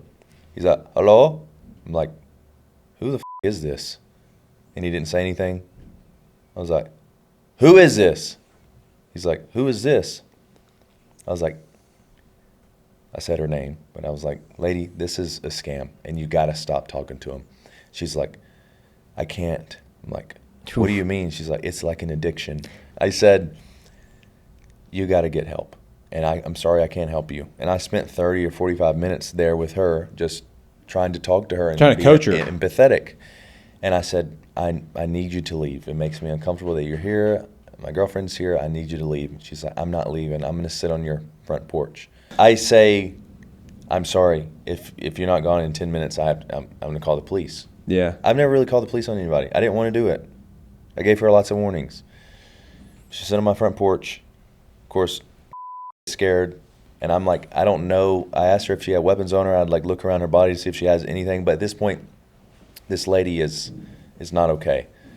So I called the police. I said, hey, there is a lady outside of my house. She's not being aggressive. She's not being violent, but she is being a little too intrusive. And we can't really leave because she's out there and we don't know if she's going to chase us around or whatever. So the police come and they're empathetic about it like I asked them to be. I have a lot of friends at CVPD, Chula Vista Police Department. They're real cool about it. Yeah. And they were able to facilitate and get her help, which is cool. Okay, But, good. yeah, multiple times I've had the police show up at my house, not in Chula Vista, but in Simi Valley, and they're like, hey, Mr. Alexander, is everything okay? I'm like, yeah, everything's fine. They said, we got a call that you were going to hurt yourself. I said, no, what are you talking about? Another scam thing. Like, this is Jesus, man, it's that much. that bad. I've had police reports filed on me from different states, Minnesota, Florida, Arkansas, and the people that are actually reporting these, they'll make contact with me and they'll be like, hey, we're aware that this is a scam. We've seen your video. We've seen the news. We're aware this is a scam. And this happens every single day. Bro. Yeah, it's crazy that she came to your house. I'm glad that I've got articles out there about that stuff so that if cops are getting called from these women that are being scammed, that they can just Google my name and see that this is like literally, there's press written about it. Because it's interfered. Like I had women reaching out to my chain of command before. I've had them reaching out to my wife before. I've had people reach out to my mom before. That's crazy. Which is real crazy. Yeah. Because I don't post any pictures or Yeah. location or tag any of my family members for that reason. because there's too many weird people out there. Oh yeah. And like you said, it's like I try to be empathetic because there's a lot of very, emotionally disturbed people. A lot of people that maybe they've gone through some trauma. I don't want them to be in pain or feel this horrible whatever they're going through. But I also, you have to have boundaries, and you have to have it's acceptable for you to want to have security and peace in your life as well. And it's not your fault that these people are getting scammed. It's not your fault that these people are, it's not your fault that these scammers are doing that stuff, any more than it's my fault or any more than it's your fault. It's not. There are some. Here's the fact of the matter is places like Nigeria, there's a plethora of reasons why the country is in dire straits and has been that way for a long time. One of them is the fact that there is extreme levels of poverty there. More than any human being in America probably understands, other than the Nigerians that fled here from Nigeria for a better life, And because of the fact that there's such an incredible level of poverty, people are willing to do anything and everything, up to including selling their loved ones if they could get away with it, to make money to live. Because there's not clean drinking water, you can't afford a roof over your head. It's dirty. It's not sanitary. Maybe you can't get food. Maybe you're being persecuted for being a Christian. There's all kinds of stuff going on over there, and so it's a hotbed for that stuff. There's entire houses that are set up with all these laptops and VPNs and phones where they're just DMing tons and tons of women and men all over the planet. Typically, they target people that are older because they're more vulnerable. They target women in Europe. They target women all over the United States, Australia, all this stuff, Canada. I've had women reaching out to me in all different languages thinking that they were dating me or talking to me online. And at this point now, it's so far gone, I don't even have time to respond to them. I don't have time to respond to my own friends on the internet, let alone that. So I just hope that they find or they figure it out, because they can do a reverse Google image search of me and they can see very that easily. Very easily, and they can find me. It's like a complete normal. Nobody would fall for this, but it's taking it. It takes one. I don't know what the word would be, but like people have mental disorders when it comes to hoarding and stuff like that. Taking advantage of somebody who has some sort of maybe? An unstable way would be a good way of saying that. But taking advantage of that one person and then they have a successful payment sent to them. It incentivizes them to keep doing it. And I just wanted to bring it up because I know you all experience it too. And it's just how many times do we have to reiterate this before I don't think it'll ever be completely solved. No, definitely not. And they're using the strongest emotion, which is love, when they're building a relationship with someone over DM. And then when they get that person engaged and they know how to do it, that person is bought in. Hey, I need $1,800 for a plane ticket. I'm coming to see you. Oh, I'm stuck at customs. I need $12,000 so they can let me go. And they're like, all right, cool. The lady that was scammed by one of my photos, the lady that came to my house, she had transferred $30,000 to this person. She had sold her house, got the money, transferred $30,000. And you got to think though, that level where it's they know, the scammers know this is going on, and they are absolutely destroying this person's life. Yeah, there's no morality to it. No. But you have to think about the morality that a middle class American is going to have here in America is going to be very different. True. From somebody that grows up in abject poverty in a third world country where they're being persecuted for just being a Christian. Nigeria is that place where there's schools that the terrorist groups kidnap 300 girls from. That happens on a fairly regular basis over there, and then they're being held hostage and stuff. That's the kind of normal stuff that's happening over there. Yeah. And so the bar is set very low for what's moral and what's not, because of poverty. It all comes down to poverty. There's just not the infrastructure's not there. Extreme poverty makes people do things out of desperation that would never occur in a million years to somebody like you, me, or Austen, because we can afford to buy food and gas and pay for our rent or pay for a mortgage, have a roof over our head. you know, or even if you were the poorest person in America, but you were on government assistance and lived in the hood, you still have a roof over your head. You still have clean water. You still have like food stamps that you can get, or you can get food. Mm-hmm. They don't have that. There's nothing. Like if you're out there in the street, you're digging in the garbage. You know what I'm saying? Like that's how bad it can get over there, because they don't have safety nets like we do here. Which is one of the things I have a problem with Americans so much, is we're so spoiled. Like we're really spoiled as Americans oftentimes, myself included. Like I try to be very cognizant of that, but extreme desperation from extreme poverty will make people be willing to do just about anything, up to and including scamming people using love, which is one of the most heinous things I feel like you can do to somebody. But when you're that desperate, imagine if they're just doing this and like they're trying to support their family. Yeah. Doing that, you know. And I try to think about that too, because for the longest time I had this intense loathing for anybody involving that. Still loathe them. I still think that it's like disgusting. But I also try to be like, this is why. Just so it's like it puts things in perspective.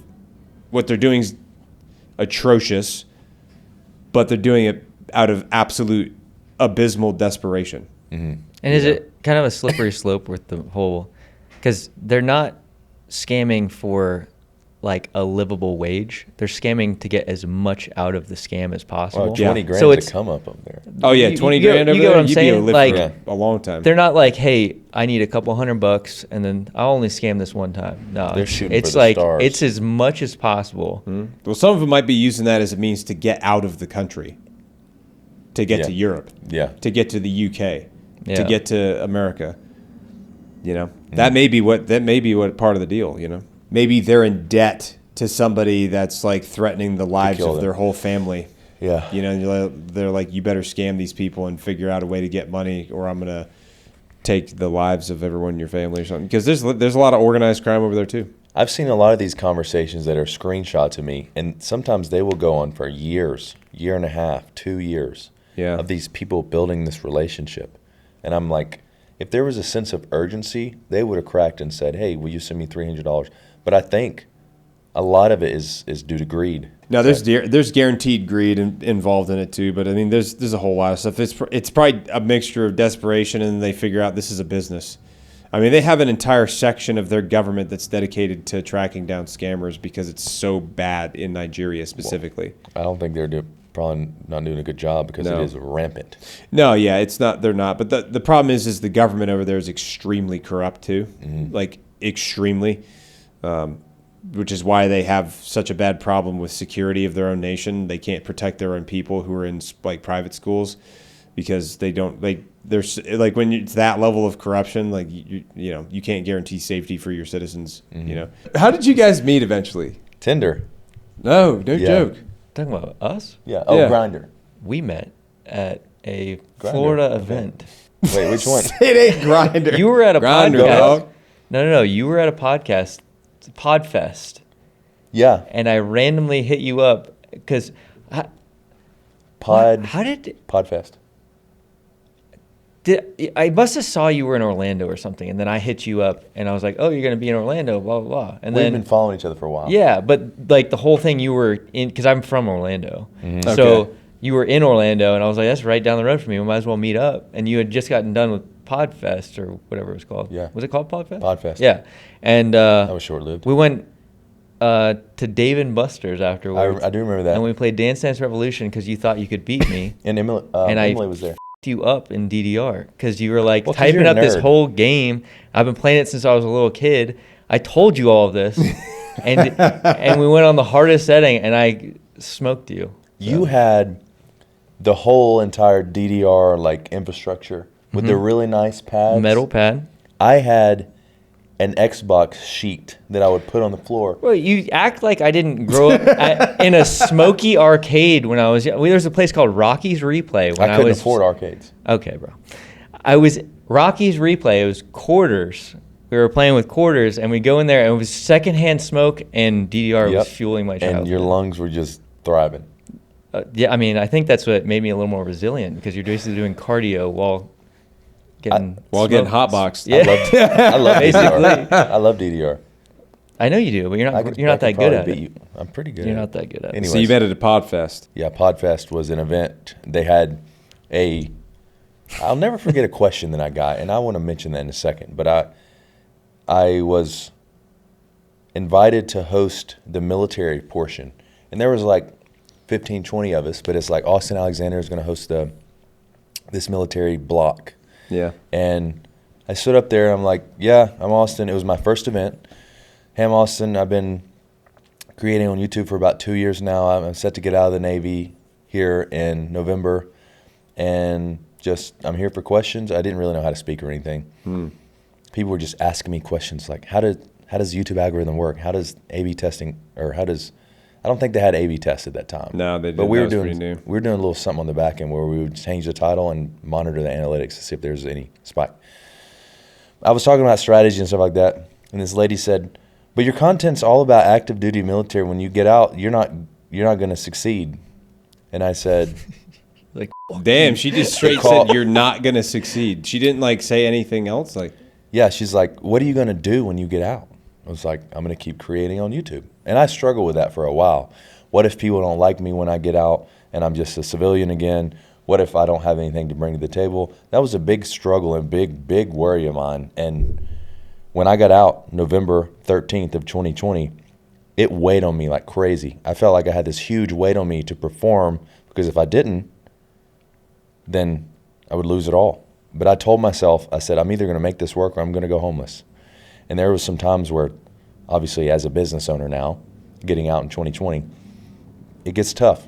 You're trying to hire people, you're having to take edits again because you can't afford to hire people for editing. But over the long term, consistently, the next 6 months, it was very net positive. But I'll never forget that question, because it made me question myself. And of course, I answered with authority, and I said, I'm just going to keep creating. We do military challenge videos all the time, and I'm going to keep creating that. She's like, but your followers follow you because you're in the Navy, and you won't be in the Navy anymore. Like, she was just targeting me. I don't know if it was jealousy or what, because she was trying to start her own podcast, which is no longer a thing. She quit a long time ago. Not that I've been checking, but yeah. not that I've been checking. I just follow up on this. Dropping some nasty comments, dude. I'll never forget that question. And I think that question, even though it was harsh for me at the time, it was pivotal in the success of me getting out of the military and taking it full time. Because every time that I didn't want to go shoot, every time that I felt depressed, because I had a rough transition, every time I felt like I didn't want to be there, I was like, you know what, this lady, and I'm going to prove her wrong.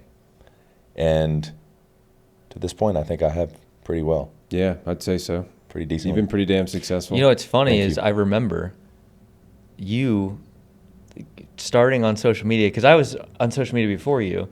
Do you remember reaching out to me and being like, What did I say? you were like, I hey, I really like your content. I just wanted to, like, I don't remember the exact what you said. I didn't the verbiage. say that. Yes, 100%. And I never got back to you. And then we met up in Florida. Dang. I didn't. Okay, in my You left defense, him on I red? I gave didn't you a hard see it. time. No, I didn't even Okay. read it. I didn't even read it. But you brought it up, and I looked it up, and sure enough, you reached out, and I was was like, just trying to collab with you. 'Cause yeah, I was no, like, I this dude get does it. I pull-ups. get it. I never saw it, Hey, but I let's was get just, these pull-ups, it's just dog. ironic, like how successful and big you are now, and it's like just fucking do I it. should Do the leave. work. Like don't reach out to other people. You could do it on your own. Like I was heavily leaning on people, because I would look at people in my space and I'd say, I want to be better than them. But I was the whole entire time I was shooting like small. I was looking at people that I could directly achieve and be like, okay, I want to do that. And I would hit it and I'd be like, okay. And over time, I learned that if you're not shooting big from the get-go, then you're messing up. Like, I'm sure with this podcast, you started and you said, I don't want to just share with some people. You say, I want to be one of the biggest podcasts on the face of the planet, Yeah, right? yeah. Shoot big. Well, when I shoot, like, Blanks. there's a million. When I shoot blanks, there's a million podcasts out there. Everybody's got a podcast. You know, everybody's got a podcast. Maybe not everybody should have one, but everybody's got one. Right? Agreed. And I'm not saying that my podcast is any better than anybody's. It's probably not. I'm sure that there's probably a lot of people that have listened to some of it that are like, this is a waste of my time. I'm not going to even listen to any of this stuff. My hope is that it brings some value to somebody's life or that somebody enjoys it. Really, the way that I look at it is like, I like talking to people. I like stories. I do too. I think stories are a very big part of human culture, not just 100%. military culture, although stories are a very big part of military culture too. But human culture. We've been telling stories since we lived in caves, for Christ's sake. I mean, that was like a big part of human tradition. And that's the main reason I wanted to start doing this. And then I thought to myself, if I could turn this into a business that's sustainable and make an income from doing something that I enjoy that also brings value to other people's lives, that's the jackpot. 100%. In my mind. Now, obviously, I do other stuff outside. All my own, my main pages everywhere. I call them my main page, but I'm hoping that the podcast will turn into the main page eventually. But all my main pages is just me looking at the camera, right? Very different. Still has some kind of a beneficial aspect to it, like some sort of value. The value is providing information to people. This is a different thing for me, but I enjoy this a lot more. It's way less stressful. You're literally just talking to people. If you're a good communicator and you're good at listening to people and you're good at like making eye contact when you're talking to them and you like hearing what people have to say and you're inquisitive and you're interested in the conversation, which is why I wouldn't interview somebody I'm not interested in talking to, because it's going to be a boring conversation and people are going to be able to tell that it's nonsense and it's not genuine and you're not interested. If you're engaged, people that are listening to the podcast are going to enjoy it more too, because there's going to be more dialogue. It's going to take you down different pathways. Like you're going to end up doing interviews with different people that have different stories. And I'm not even just interested in, I want to have a bunch of conspiracy theory podcasts that are real clickbaity and stuff.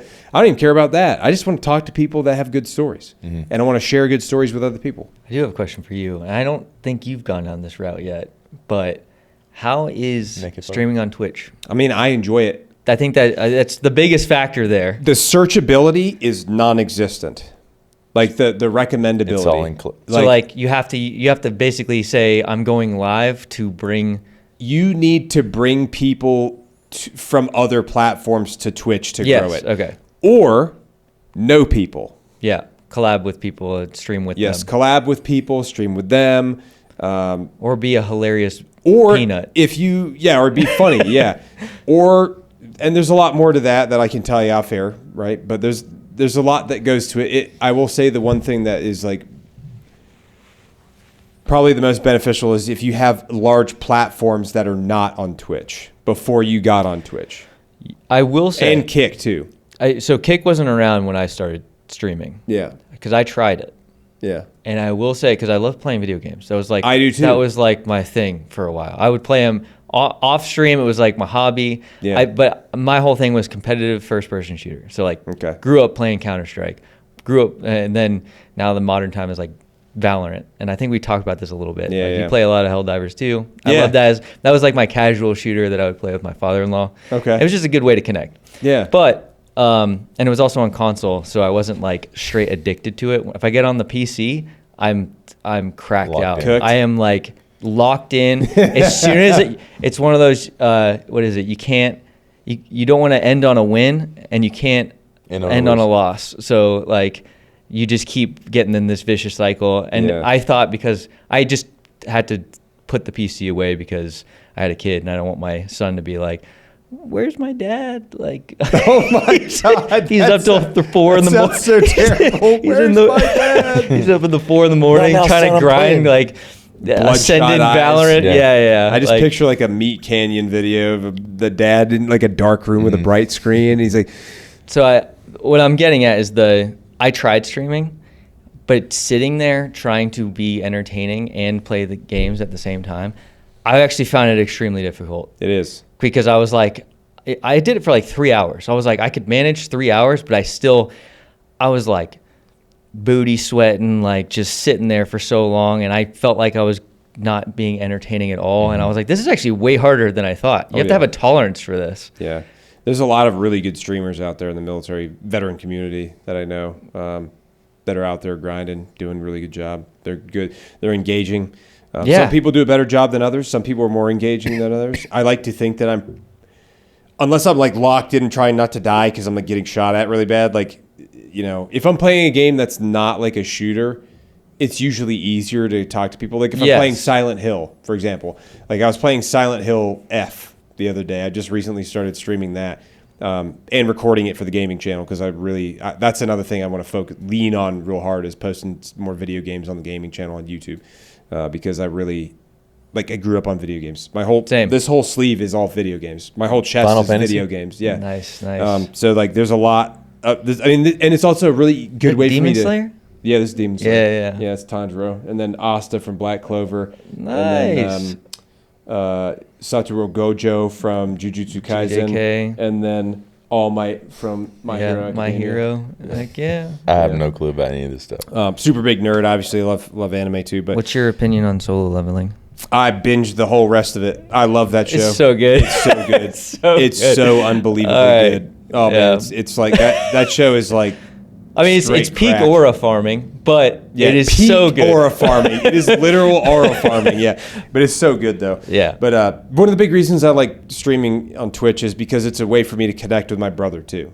Because Oh, my yeah. brother streams on Twitch, and he's also a Marine. He's a veteran. He got out in 2018, but he streams full time outside of grad school. That's just what he does. That's how he outside of disability that he's getting and stuff like that. He games, and so we play video games together. Like we played Arc Raiders together. We played Helldivers together. We played Battlefield a bunch of times together. We played a ton of different games.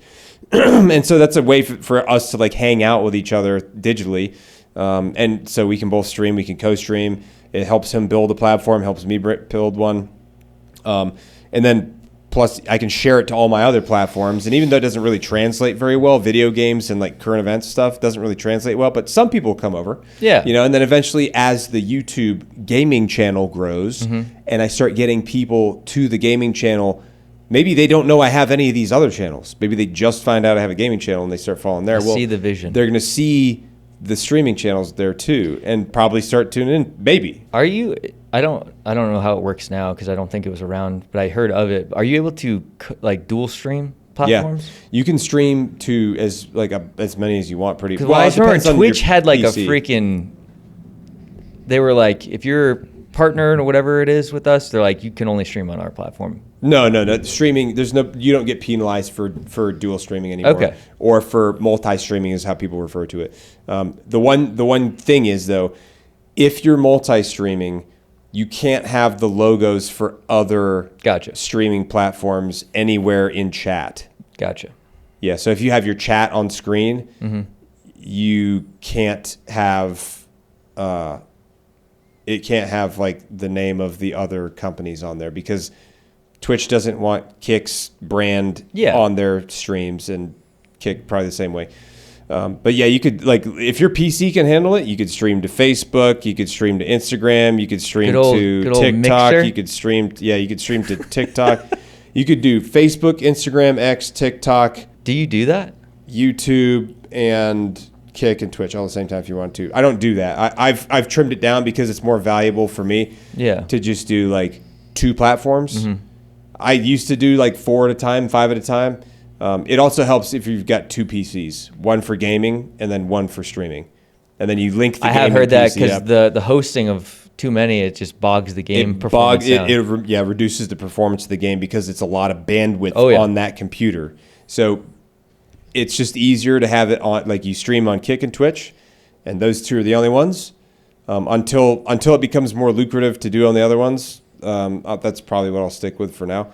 I used to stream a little bit on TikTok, but you have to be careful if people say the wrong thing or you say the wrong thing, you get banned off there or something. They're a little bit more sensitive there. Yeah. AI is a little bit more weird. There's a lot. Also, you could get banned for people commenting things that are not okay in there, which is, I think it's kind of unacceptable because you can't control what chat's saying. Yeah. Even if you have some sort of filters on, there's still problems with that. So either way, Twitch and Kick are usually the way to do it for me. And then you can set it up where you can record videos while you're doing that and send it to an editing team, have them mash it up or do something with it and post it, clip it up. That's what all the big streamers are doing they're recording, they're sending it off, people edit it, they clip it. Because imagine trying to do all that yourself would be It's a lot. a nightmare on a Ungodly. 4-hour stream or something. Yeah, exactly. So easiest way to do it is just record however you want and send it to a team. Upload it Google Drive, let them do it over time, and they can send you the finished product, and you can schedule uploads later or whatever. But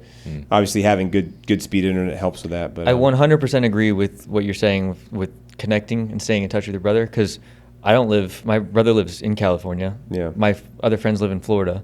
So it's like, if any of your friends or your brother or family, whatever, game, like you get on Discord, and it's just the easiest way to hang out. Yeah.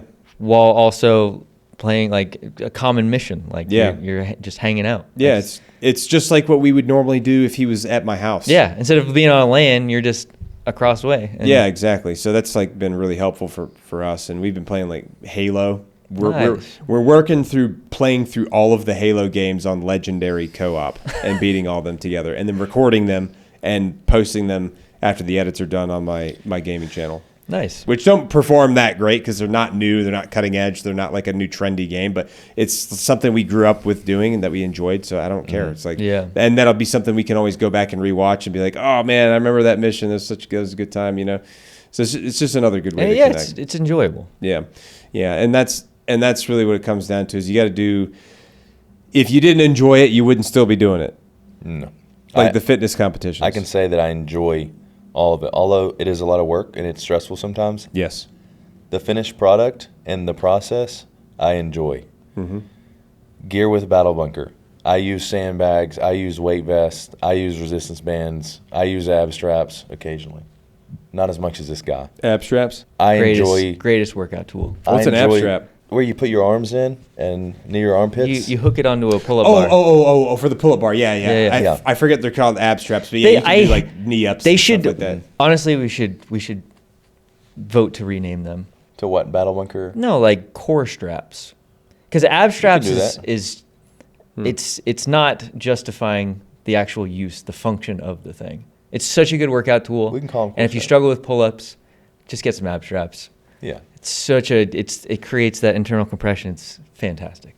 But internal compression? Yeah. So like the core coming up as your arms come down. But it's not like a linear, like my arms aren't going straight down. It's more of everything's coming towards the midline. So you're compressing inwards. It's the same way you would do like a muscle up or something like that. Like if you have strong internal compression and you can generate that force, I mean, you can pretty much compete in obstacle course racing. You can races. You can do pull-ups. It translates to a lot. Calisthenics. Of things. Strong internal compression. Like I was saying, like designing products with Battle Bunker, I enjoy the fitness competitions. I enjoy. I love fitness. I love doing anything fitness. All my videos are fitness.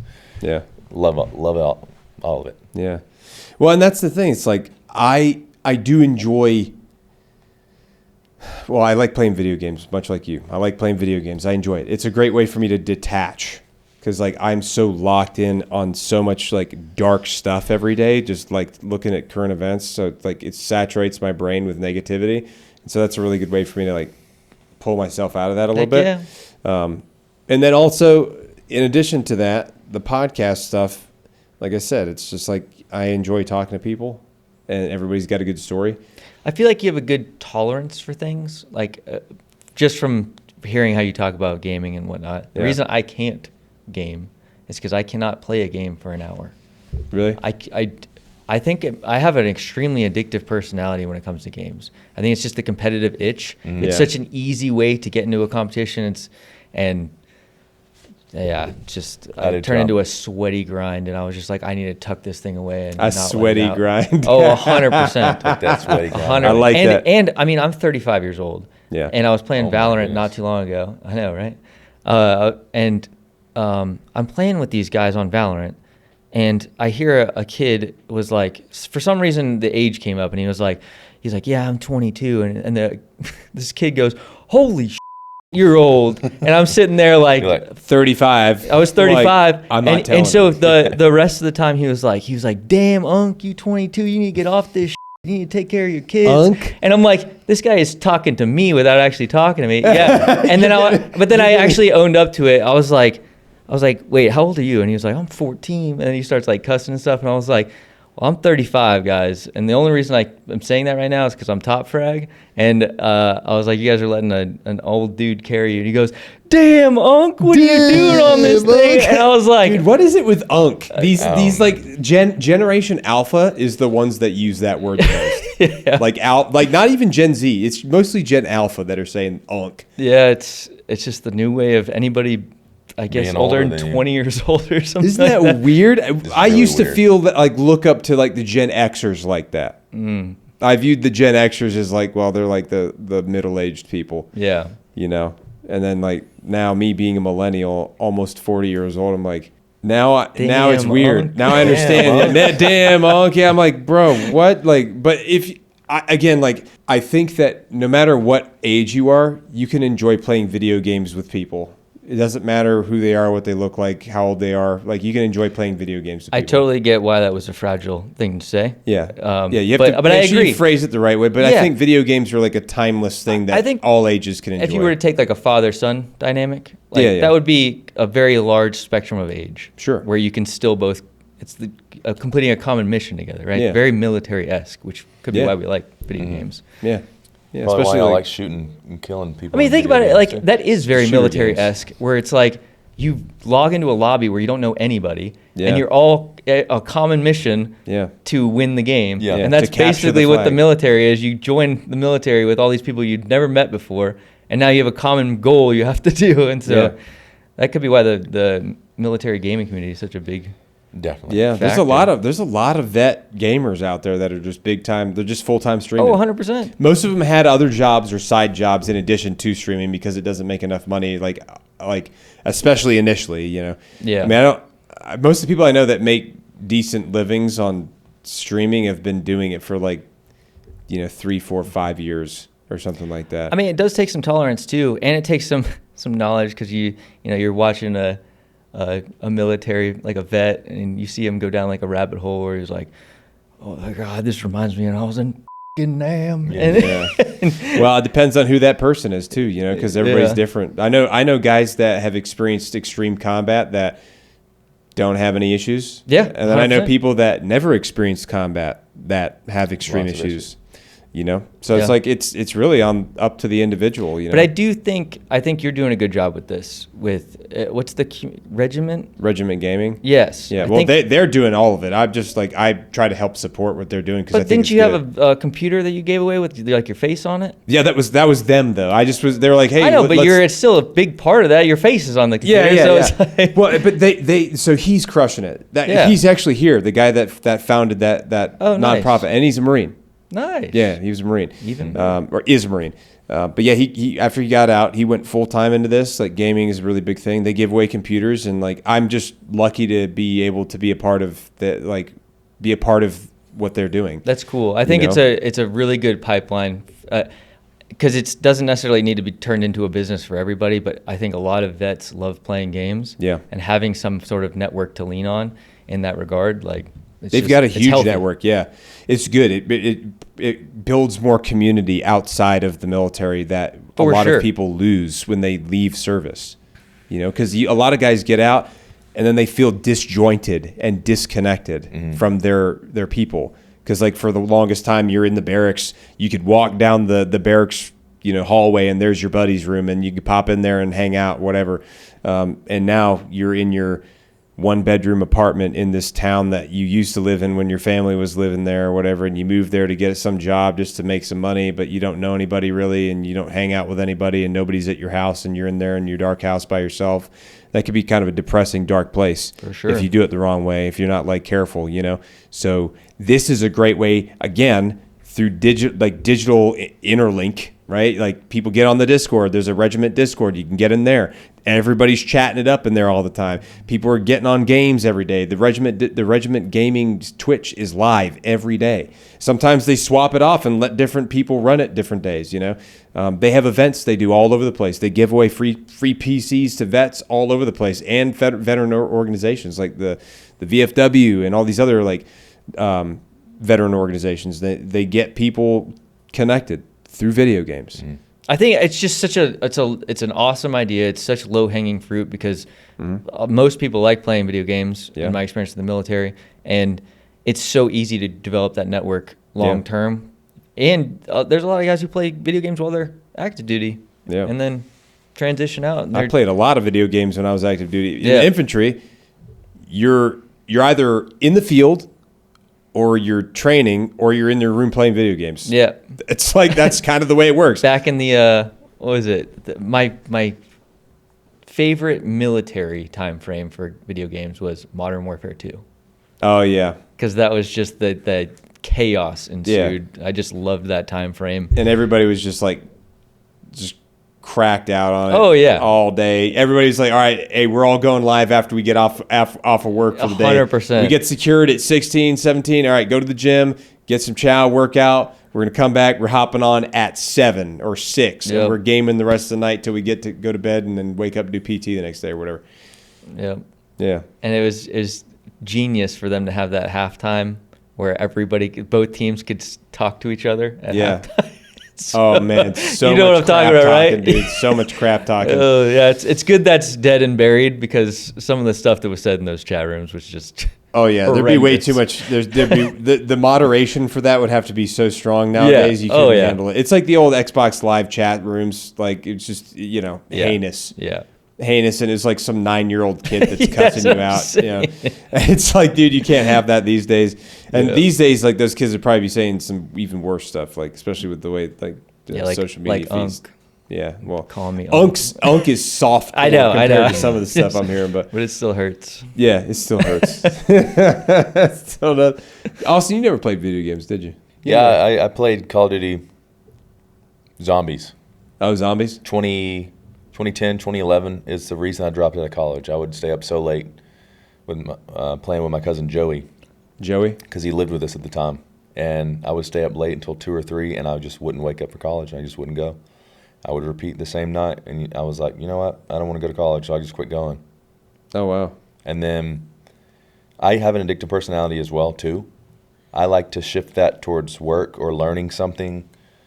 Yeah, I do emerging events, softwares, technology, algorithms, whatever, e-commerce. And I can't step back into that video game realm in fear that I will become addicted to it again. Okay. I do play a strategy game, though, because it helps me think a lot. It's called Stronghold Crusader. It's similar to Age of Empires. Okay. It moves a lot slower. There's less hits of dopamine, but it's more strategy. And I will play that like maybe once a month when I just need an absolute break from everything. Yeah. I used to play a lot of RTSs. Did you ever play any of those? Talking about like StarCraft and real-time strategy? Yeah. I mean, I grew up playing StarCraft. Me too. Traditional. Then we moved to Brood War. Yeah, Brood War. I never really got into StarCraft 2. No? But I played a lot of Warcraft, like OG, like Warcraft 1. Yeah. And then I did heavily get involved in World of Warcraft. Did you really? Yes, that was my high school personality, which meant I didn't have a personality in high school. It was more of my dwarf warrior. Nice. And well, you're 5'10". Pretty much. Maybe. But yes. Well, that means you got less to travel if you're doing squats, though. Yeah, that's true. It's a shorter distance. He's saying that because I told him I'm 5'10" and a half. But this last weigh-in that I had to do, they marked me as 5'11". So did they? He was proud of it. Ironically, though, I've been stretching every day because that was my number one goal for this year is mobility and finger strength for climbing. Strength training, it's great. I can still do a lot of pull-ups, but mobility and longevity training, that's the goal this year. How many pull-ups can you do? Right now, probably like 30. 30 dead hang? Mm-hmm. That's like that's like low. Very low. Remember the event we were at? I did 27 with 2 fingers. Yeah, I remember that. Just wow. casually. So, like, to do 30 with all of my fingers it's a lower because I haven't been doing it that much. Oh, okay. Yeah, but pull-ups are, at this point, they're like breathing or walking. How many pull-ups could you do? It's like breathing or walking. It's so funny, though, because there's so many people out there that they can't hardly bang out 5 or 10. Yeah. How much do you weigh? 185. Okay, so you're a little bit lighter than me, so it's probably easier to lift yourself up too. Yeah. I mean, but being a little lighter helps. It's by design though, because I do rock climb. Yeah. So okay. Yeah. That makes sense. That's kind of my do you do longevity sport. Do you do any like traditional weightlifting stuff at all? Too? I used to. I much? haven't deadlifted in like 3 years. Oh wow. Or bench press in that You long. got the beaver fit. So basically, Got if you're, in that a fight, big old beaver fit. if you're in a fight with Michael, just don't let him grab you. Yes, he's gonna- my he will hands are squeeze very you in strong. half. But if you can, the other thing though is rock climbers don't really have strong hands. I just trained my hands to become strong because I figured that would be a good asset Skill to have to in have. climbing. Yeah. But you'd be surprised. Some of the strongest climbers are more light and tendon based than actually squeezing strength. Really? Yeah, but my hands. My Are, hands are you strong. training for anything particular? Not anymore. After having a kid and just being a dancing monkey of pull-ups for years now, I'm a little burnt out of trying to be an athlete. Plus, I will say my big mindset shift was when I broke my wrist, because I had these like big aspirations, and that was literally 2 days before actually transitioning off active duty that Oh, I wow. fell and I snapped my wrist. So I had this like invincibility mindset of How like did you snap your wrist? I fell. It was like kind of like a gym that has like this monkey bar set up, and it was like this shifty obstacle, and there were supposed to be pads below it, and there weren't, and so I fell like 14 feet onto some horse rubber in the seated position, and my left hand was it saved my spine, but my left hand just crumpled into itself, and I had so much nerve damage because when you break your wrist, it's not that big of a deal. You get a metal plate put in, bone grows back or resets, everything's good. And you can even get the plate out. But I had so much nerve damage that after the first surgery, they had to do, my vitals kept going up. So my blood pressure kept rising and rising. And I was going to have a heart attack. And they were like, we have to do an emergency surgery. So they did a carpal tunnel or like a median nerve release where they cut the big tendon that weighs or your tendons run through. So the reason they didn't want to do it is because it reduces your grip strength forever because your mechanical advantage is now gone. And so thinking about that, I'm like, it's driven my mindset in a way where it was like, was I actually living to my strength potential, or can I get even stronger than I previously was with the right training? I could probably get pretty close, but there's certain actions, like when I used to do CrossFit, that like I would do a front squat, it would just pinch and it would take me out for like a couple days because just the way the bones line up now and the tendons line up, it's too loose. So like my competition days are over is what I'm getting at. And so that was the big mindset shift. But now that I'm like a father, I have a wife to take care of. It's more of like I'm taking what I've learned over the years and just becoming a better coach. That's the reason I went to school for kinesiology. Okay. Where'd you go to school? I went to 3 different schools. The community college we talked about, Valencia Yeah. and Orlando, or Winter Park. Then University of Central Florida, and then Middle State Tennessee University, MTSU. Middle State, Tennessee? Yeah. It's Are you- outside. It's in Murfreesboro. Are you in Tennessee now?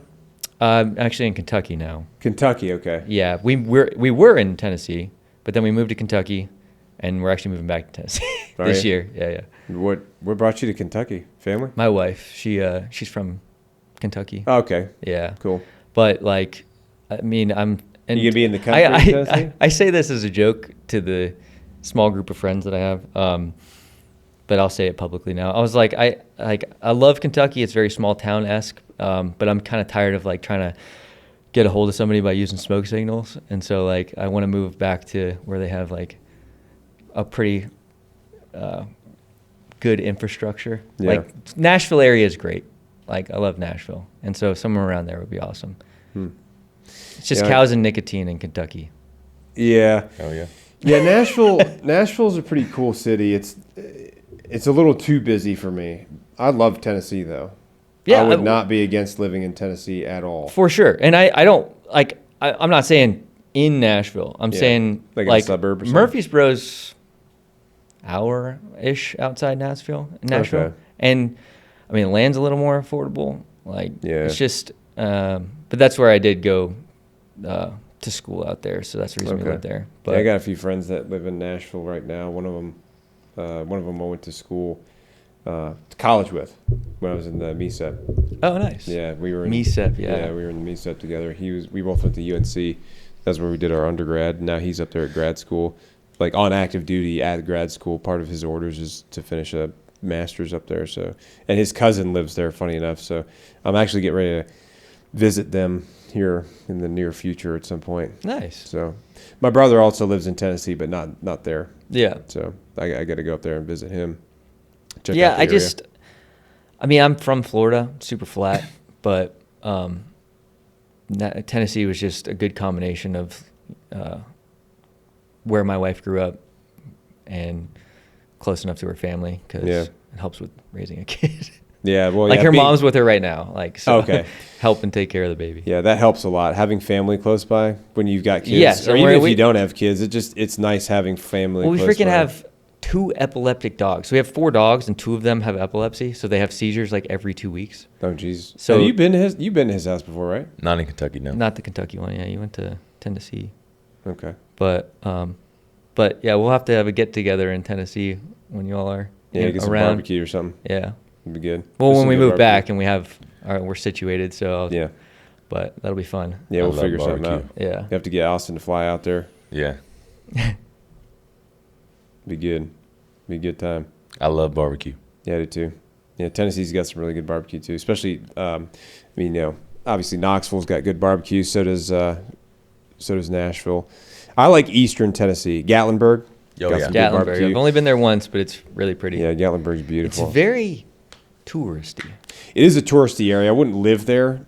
Visiting and renting a log cabin That's out what with we a did. big group of friends. Yeah, that's Yeah. exactly what we did. That's It what was we fun. did too. It's a good time. Get a place with a 2 or 3 story, couple of porches on it with a hot tub on there or Yep. something. You know, we might have rented the same. might have. I don't know. It's like the exact same building. I don't even think we went to any of the restaurants. We just cooked and grilled out and hung out at the Oh, house nice. and watched the sunset and stuff like that. And I just love the Appalachian Mountains, and that's where I would like to, settle down one day. That isn't that the mountains where you're not supposed to like go out at night and stuff like that? Like it's like I don't know. the Appalachian It's like Mountains, right? haunted or something. Well, it's like you don't go Bigfoot. out at night. You don't. If somebody whistles to you, you don't whistle back. Or Yeah. something like that. I've heard of that. We stayed in So Gatlinburg. at Oh, some point, wives' I want to tales. go out there like fully kitted, and I want to go figure out what the hell these rumors are all about. I'm not even kidding. we like, should all go. I've never That's heard of the whistle thing. I've heard of like There's like 5 rules that I've heard that you're just not supposed to do things. really. And one of them is definitely don't go out at night. But I've heard that it's something along the lines of like if you hear somebody whistling, you don't whistle back. Yeah, the don't go out at night thing, I don't know if that depends on where you're actually located, because I lived in western North Carolina in the mountains for like 7 years, and we went out at night all the time. He was like, I was whistling at everybody. Yeah, I was just walking and whistling and walking. I don't know, but I mean, there's probably some places that are a little bit more haunted than others. Like I guarantee there's some places in Cherokee that are probably pretty sketchy. You believe in ghosts? Yeah, I believe I don't mess with that for a reason. Same. Yeah. Stay far away from it. I don't I'm go the to haunted opposite. houses. None of that stuff. What did you say? I'm the opposite. I like to take my chances and I like to go explore. There's a place. Yeah, that's when I'm like, here's my number. You can call me if you need me. I'll come pick you up. But I'm not going in there. I will Waiting tell, outside. I will tell one story. There's a city when I was in Fallon, Nevada on detachment with VFA 2, Strike Fighter Squadron 2, and they were out there flying FA-18 jets, and I was there just on support as a master arms doing security. And we would go to Reno on the weekends. We were out there for probably about a month, 2 months. We would go to Reno on the weekends, and one weekend, me and 3 or 4 buddies were like, hey, there's this haunted city called Virginia City. It's an old mining town out during the gold rush. It was established, and a lot of people have died there, and we should go. So, all right, A haunted city Virginia City. Look it up. It's the most haunted city in the United States. in the United States. I didn't know that at the time. So me and 3 or 4 buddies went out there, and just the feeling that you get is similar to like, I can't explain it, but you go to the old mine and you can see this old ass mine from late 1800s, like 1890s. And beside it, there's a huge graveyard with gravestones that from late 1800s, early 1900s. Damn. And we were driving. I don't know if this was so kind of blocked in my head because I didn't want to believe it, but we were driving and we see there's nobody on this road. We were driving past the graveyard, and like I said, it's me and like 3 or 4 friends, and myself and Francisco Camarce. He was sitting in front. I was sitting in rear passenger seat. And as we were driving by, we see this lady in a white gown, old lady walking on the side of the road. We were like, stop, stop, stop, stop. There's an old lady. And the driver was like, what are y'all talking about? We reversed and she wasn't there. So I don't know if a lady had Alzheimer's and she was just having trouble just walking out there or what. But if you haven't been in Virginia City, you should check it out. It's really interesting. I like the fact that you have that story, yet you still like, I'm going to with this shit. Yeah. Yeah, because I've never experienced it. Because I don't. Would you play with a Ouija board? No. Yeah. I wouldn't let a Ouija board even near my house. 100%. I don't even want it in my completely agree. house. Would you play with? If somebody would brought you that in mess my with a house, I'd be like, get out of here right now. Take that outside. Yeah. I don't know the history and everything about a Ouija board, but I may take the directions and read it and try it out. I'm just saying the whole idea, the concept of it. Yeah, like, I don't think. Oh, I'm not messing with I'm not. none of that, no, dude. no, That's no. staying far from my house. Yeah. My girlfriend is Catholic. We recently went to a place called Julian, which is another semi-haunted ghost town from the Gold Rush. And we go into this hotel. I'm like, surprise, I booked this hotel for her. She's like, Austin, I don't want to go in there. She's, like I said, she's Catholic. I'm like, I don't want to go in there. Because she's very superstitious about ghosts. And she don't mess with them at all. Like, she loves history, but she don't. I don't blame her. We walk in and we're checking in. And I'm like, so what's the haunted room? And she's like, 16. It's, a lady got murdered there in the late 1800s. And you just got to go and like experience it. Julieta's like, no, I'm not doing that. I'm like, come on, Juliet. I like to push her buttons sometimes. Yeah. But she's just sitting in a chair, like hugging a pillow, like super not okay with this whole experience. So we check into the room. We didn't get into 16, but we get into the room. And the ceilings are like really low, like almost to my head. Damn. I'm having to like kind of navigate through the room. She's like, Austin, I don't feel good. I don't want to stay here. I don't feel good at all. There's something about this place that just makes me feel sick. I'm like, Julieta, it's okay, it's all right. Like I'm like kind of disregarding. She goes into the bathroom, she starts throwing up, and I'm like, okay, I'm sorry, we can leave. We check out. Okay, dang, she started throwing up. Yeah. Wow. And she don't really have a sensitive stomach or anything. But when it comes to haunted or superstitious things, she says she can feel things, and she just went and threw up. She's like, I'm sick, I can't be here. Yet you have that too, and you still say. Well, that was the only time. That was the only time that I brought her someplace like that. Now, if I plan, I will verify. Like, hey, do you want to stop by this haunted whatever? And she usually says no. But She usually says no. Yeah, I'm not surprised. Yeah, she usually says no. I don't feel like throwing up. Yeah, you want to like go over here and throw up? Yeah. No, I don't want to do that. I like to push it. I like to experience things and just, I will say I've thought about the scenario that if I'm like walking down the stairs at night one night and there's like a little like floating demon orb. girl or something at the bottom of the stairs, I'm not blinking, I'm not running away. I am full force charging that thing and just double like chest kicking. Yeah. And just full, because it's always where you run the opposite direction or you take a double take, it's gone. Then you got everything to worry about because you missed your opportunity to fight the demon.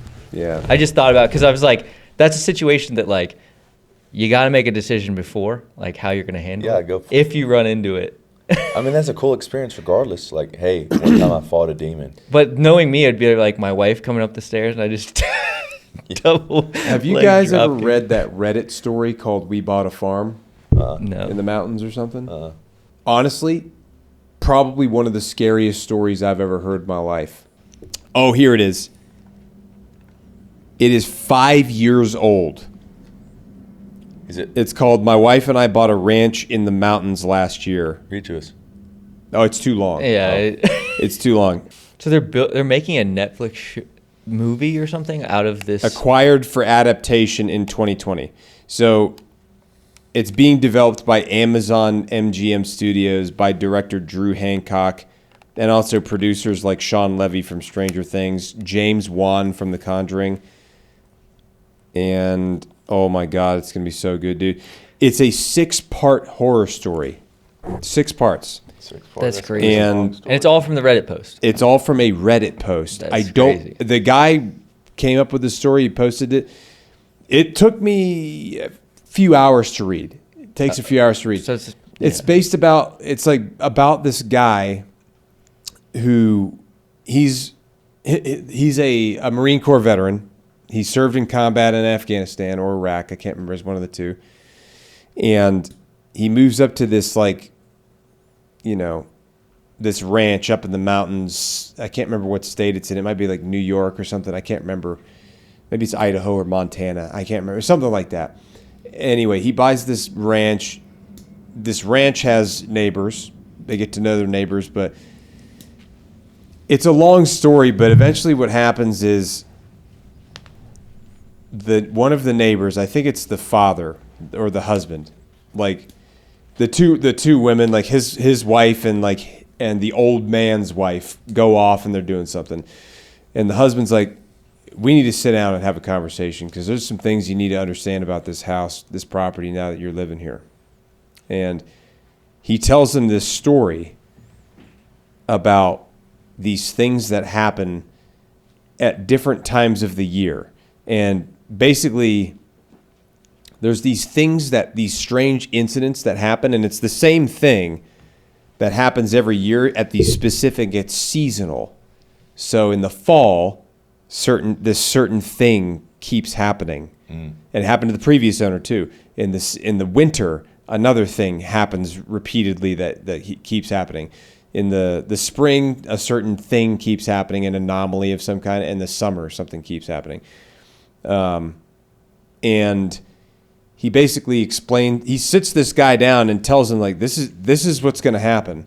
And this is what you need to do when that happens to protect your family, essentially. Because he's like, you don't want to know what happens if you don't do that or something.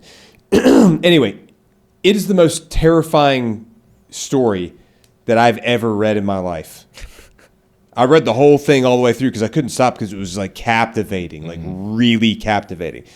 It's like my wife and I bought a ranch. That's the name of the adaptation. So Dang.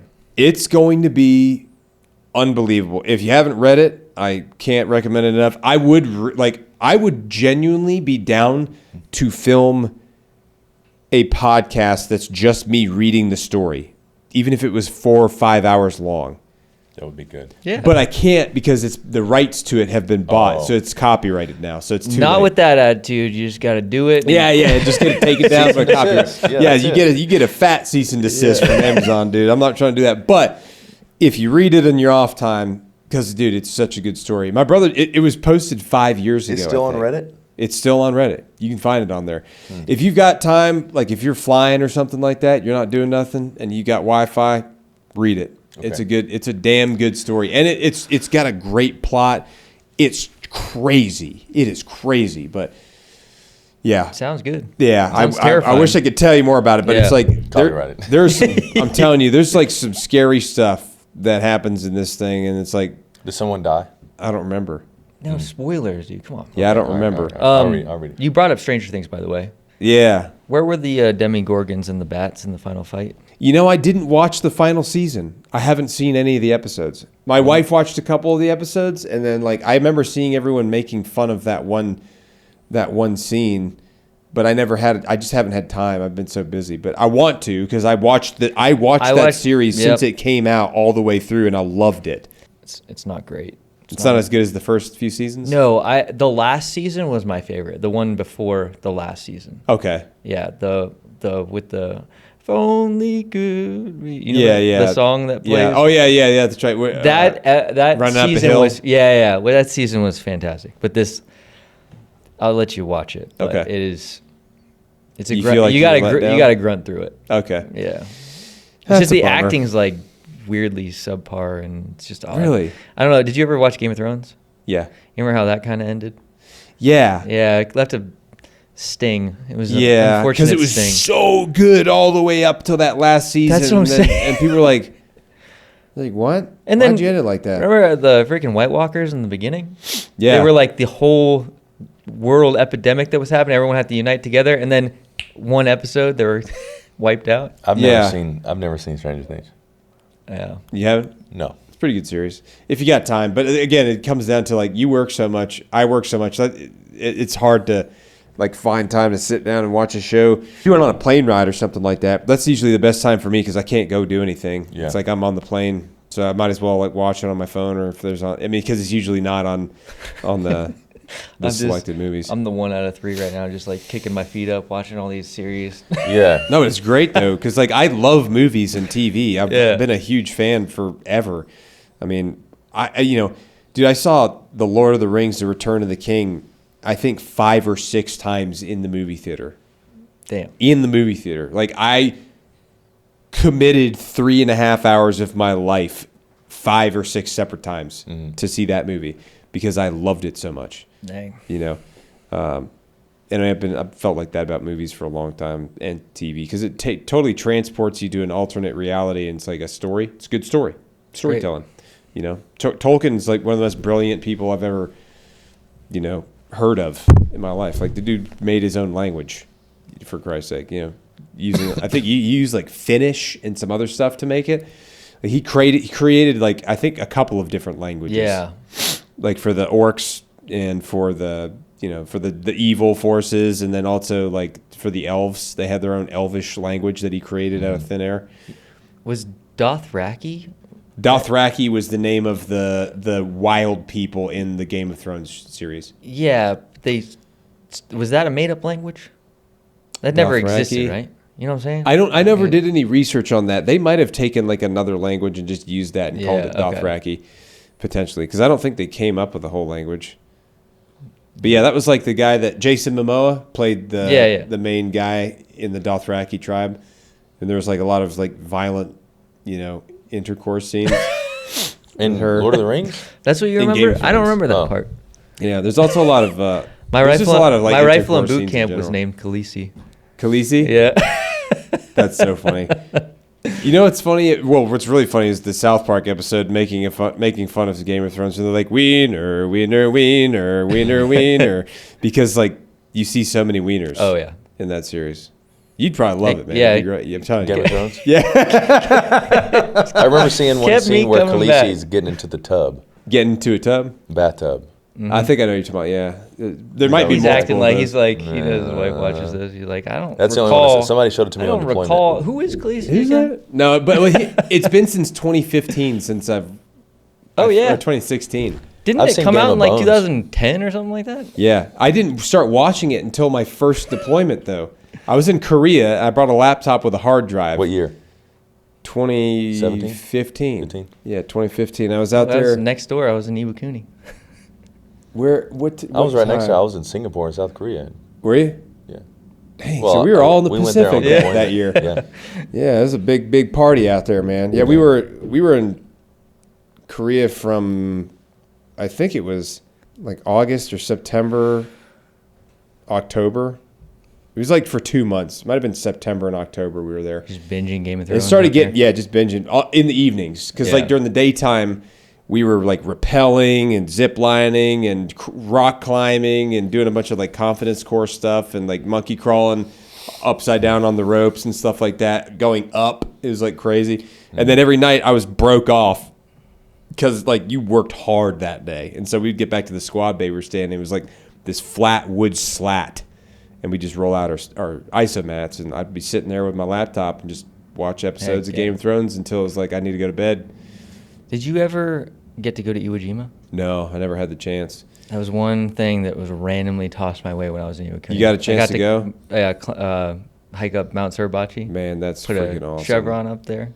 That's It was just cool. a crazy, like as a Marine, I was telling Austen this, like, you know about Iwo Jima. And, Yeah. like, but like, just being a Marine in Iwo Jima, like modern days is crazy. Because Yeah. like, I don't even know if you could just take a trip out there because it's a small little island. Yeah, you can only go if it's like the military authorized the Yeah. trip. Yeah, And we took a C-130 out there and that's just cool, landed on man. some random airstrip and Yeah, well, that's the Hiked air. up. That's how. That's the only way you can get in and out. it's Really. yeah, but it was just like a barracks and an airstrip and then Mount Suribachi. Yeah. It's crazy. That's awesome. Yeah, I'd love to go, man. I really want to one day. I just don't know how ever be able to work that out. I probably have to like ask the right people or make the right friends or whatever. I'm sure they make trips out there, but it was just a very weird anomaly. So I just wanted to see if Yeah, I've never been, but I actually interviewed a Iwo Jima veteran back in October. that's got to be hiking up that mountain, seeing the old rusty cannons and stuff sitting out of the Yeah. edge of the mountain. I'm like, that this is an actual nightmare. Yeah. Especially because you can barely walk on the beach because it's all like rocky black sand that you just sink into. And there's no cover. Yeah, absolutely none. None. Yeah. Unfortunately, the man was over 100 years old. So Unfortunately or fortunately? Unfortunately. Mainly because it's probably very difficult for him to remember a lot of stuff. And he's not as lucid as he was probably, 10 years ago or something like that. Because that's tough. Being over 100 years old is a brutal thing to like experience to get to that point probably. But he toughed it out. He did an amazing job for being over 100 years old. And I interviewed him. But yeah, that was an absolute honor to be able to sit down. He was a tank driver. He was a corporal in Iwo during the invasion of the island. Jeez. Can't even imagine. It was insane.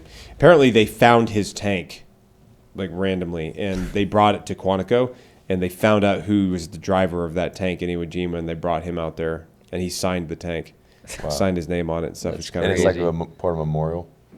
Yeah, it's part of the museum now. Yeah, so it's kind of cool. It was a super big treat for him, and there's probably less than 10 Iwo Jima veterans left that are alive, at least Americans. Less than 10. Because they're all over 100 years old, Yeah. So that's like that's one of the reasons why I want to do more interviews with guys that fought in like Korea and Vietnam and stuff like that. Because like these guys aren't going to be around forever, and their stories are super valuable. And they got a lot of stories, that might just fade into nothing, into the ether if they don't record them. Yeah. So that's another reason why I love the podcast thing, the format, the whole story archives. Yeah, story archives. Because then you upload them to YouTube and Spotify, and they're there forever. As long as YouTube doesn't like flag you for violating community guidelines and take down all your accounts. Which they probably will. Well, I hope not. They probably will. I hope Sorry, not. don't take us down, YouTube. YouTube, please don't. Yeah, I'll say YouTube as many times as you want. Free advertising. But so it's cool, man. It's cool. I know you guys probably got stuff you got to get going to do, right? Thanks for having us on. This was fun. Yeah, no, I'm glad you guys are able to come and do this. This is cool. And it was like interesting getting to know a little bit more about your background rather than just through my phone, True. You don't get to know people. You really get to know people a lot better when you have a conversation with them for 2.5 hours. Oh, definitely. Oh, for sure. Yeah. Because you're just running on fumes by the end of it. So if there's a person, you're gonna find out. Yeah, well, for sure. What's your first impression of this guy? I would say, Mid. not super loud, pretty mild-mannered, polite, respectful. He's flirting with you. Yeah. You don't typically you think about things before you say them. Take a second to think about things before you say them. And I would say you seem probably maybe a little bit more reserved than me. Do you consider yourself an extrovert or an introvert? I think a combination of the two. A combination? I think I say adapt to the circumstance. Introvert, if Michael Yeah. doesn't know you or doesn't have a lot of experience around you, but very extroverted when he really knows you. Like, I can't get him to shut up. That's fair. Yeah. Thanks, bro. I recorded a video of us in the van where he's like, look at them mountains over there. I wonder what's over there. Look, what is that? Is that a solar panel over there? Dang, that's a reflector. I mean, another thing is I would love to do one of these again. Yeah, for sure. Especially after or when my brain's not fried from a 5-hour drive. Yeah, sorry. Yeah, same for me when I'm not fried from not sleeping for 3 days. I am cooked right now. Let us know in the comments, y'all, if you're watching on YouTube, if you want us to do this again. And also, while you're there, hit the like button. And if you're listening on audio platforms, please leave a review. Yeah, leave a review. Yeah. And also say one nice thing about each of them. And then one mean thing about me. You guys have permission. Yeah. And you can tag him because he's got a YouTube. He'll see you tagging him. I'll see it. Yeah. He's got a YouTube. He's got a YouTube. He's got multiple YouTubes. But yeah, no, I mean, obviously, I think, like I said, I think you get to know people a little bit better. It's tough to tell like certain times about like personalities. Like I'm just a loud person. Part of that's because I'm deaf and it's hard for me to hear. So I like to talk really loud so I can hear what I'm saying. Yeah. Part of that's also just because I don't know. I like I like to know that people can hear me clearly and understand what I'm saying. Yeah, you articulate well though, even through try. like the higher decibel level. Even at the higher decibel when I'm squeaking.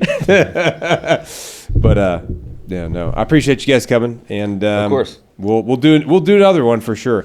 We can do another joint one. We can do another one-on-one, each one-on-one, because I know we've got, because we can do more of a deep dive. You guys have a lot of stuff you could talk about, your stories, like I'm sure.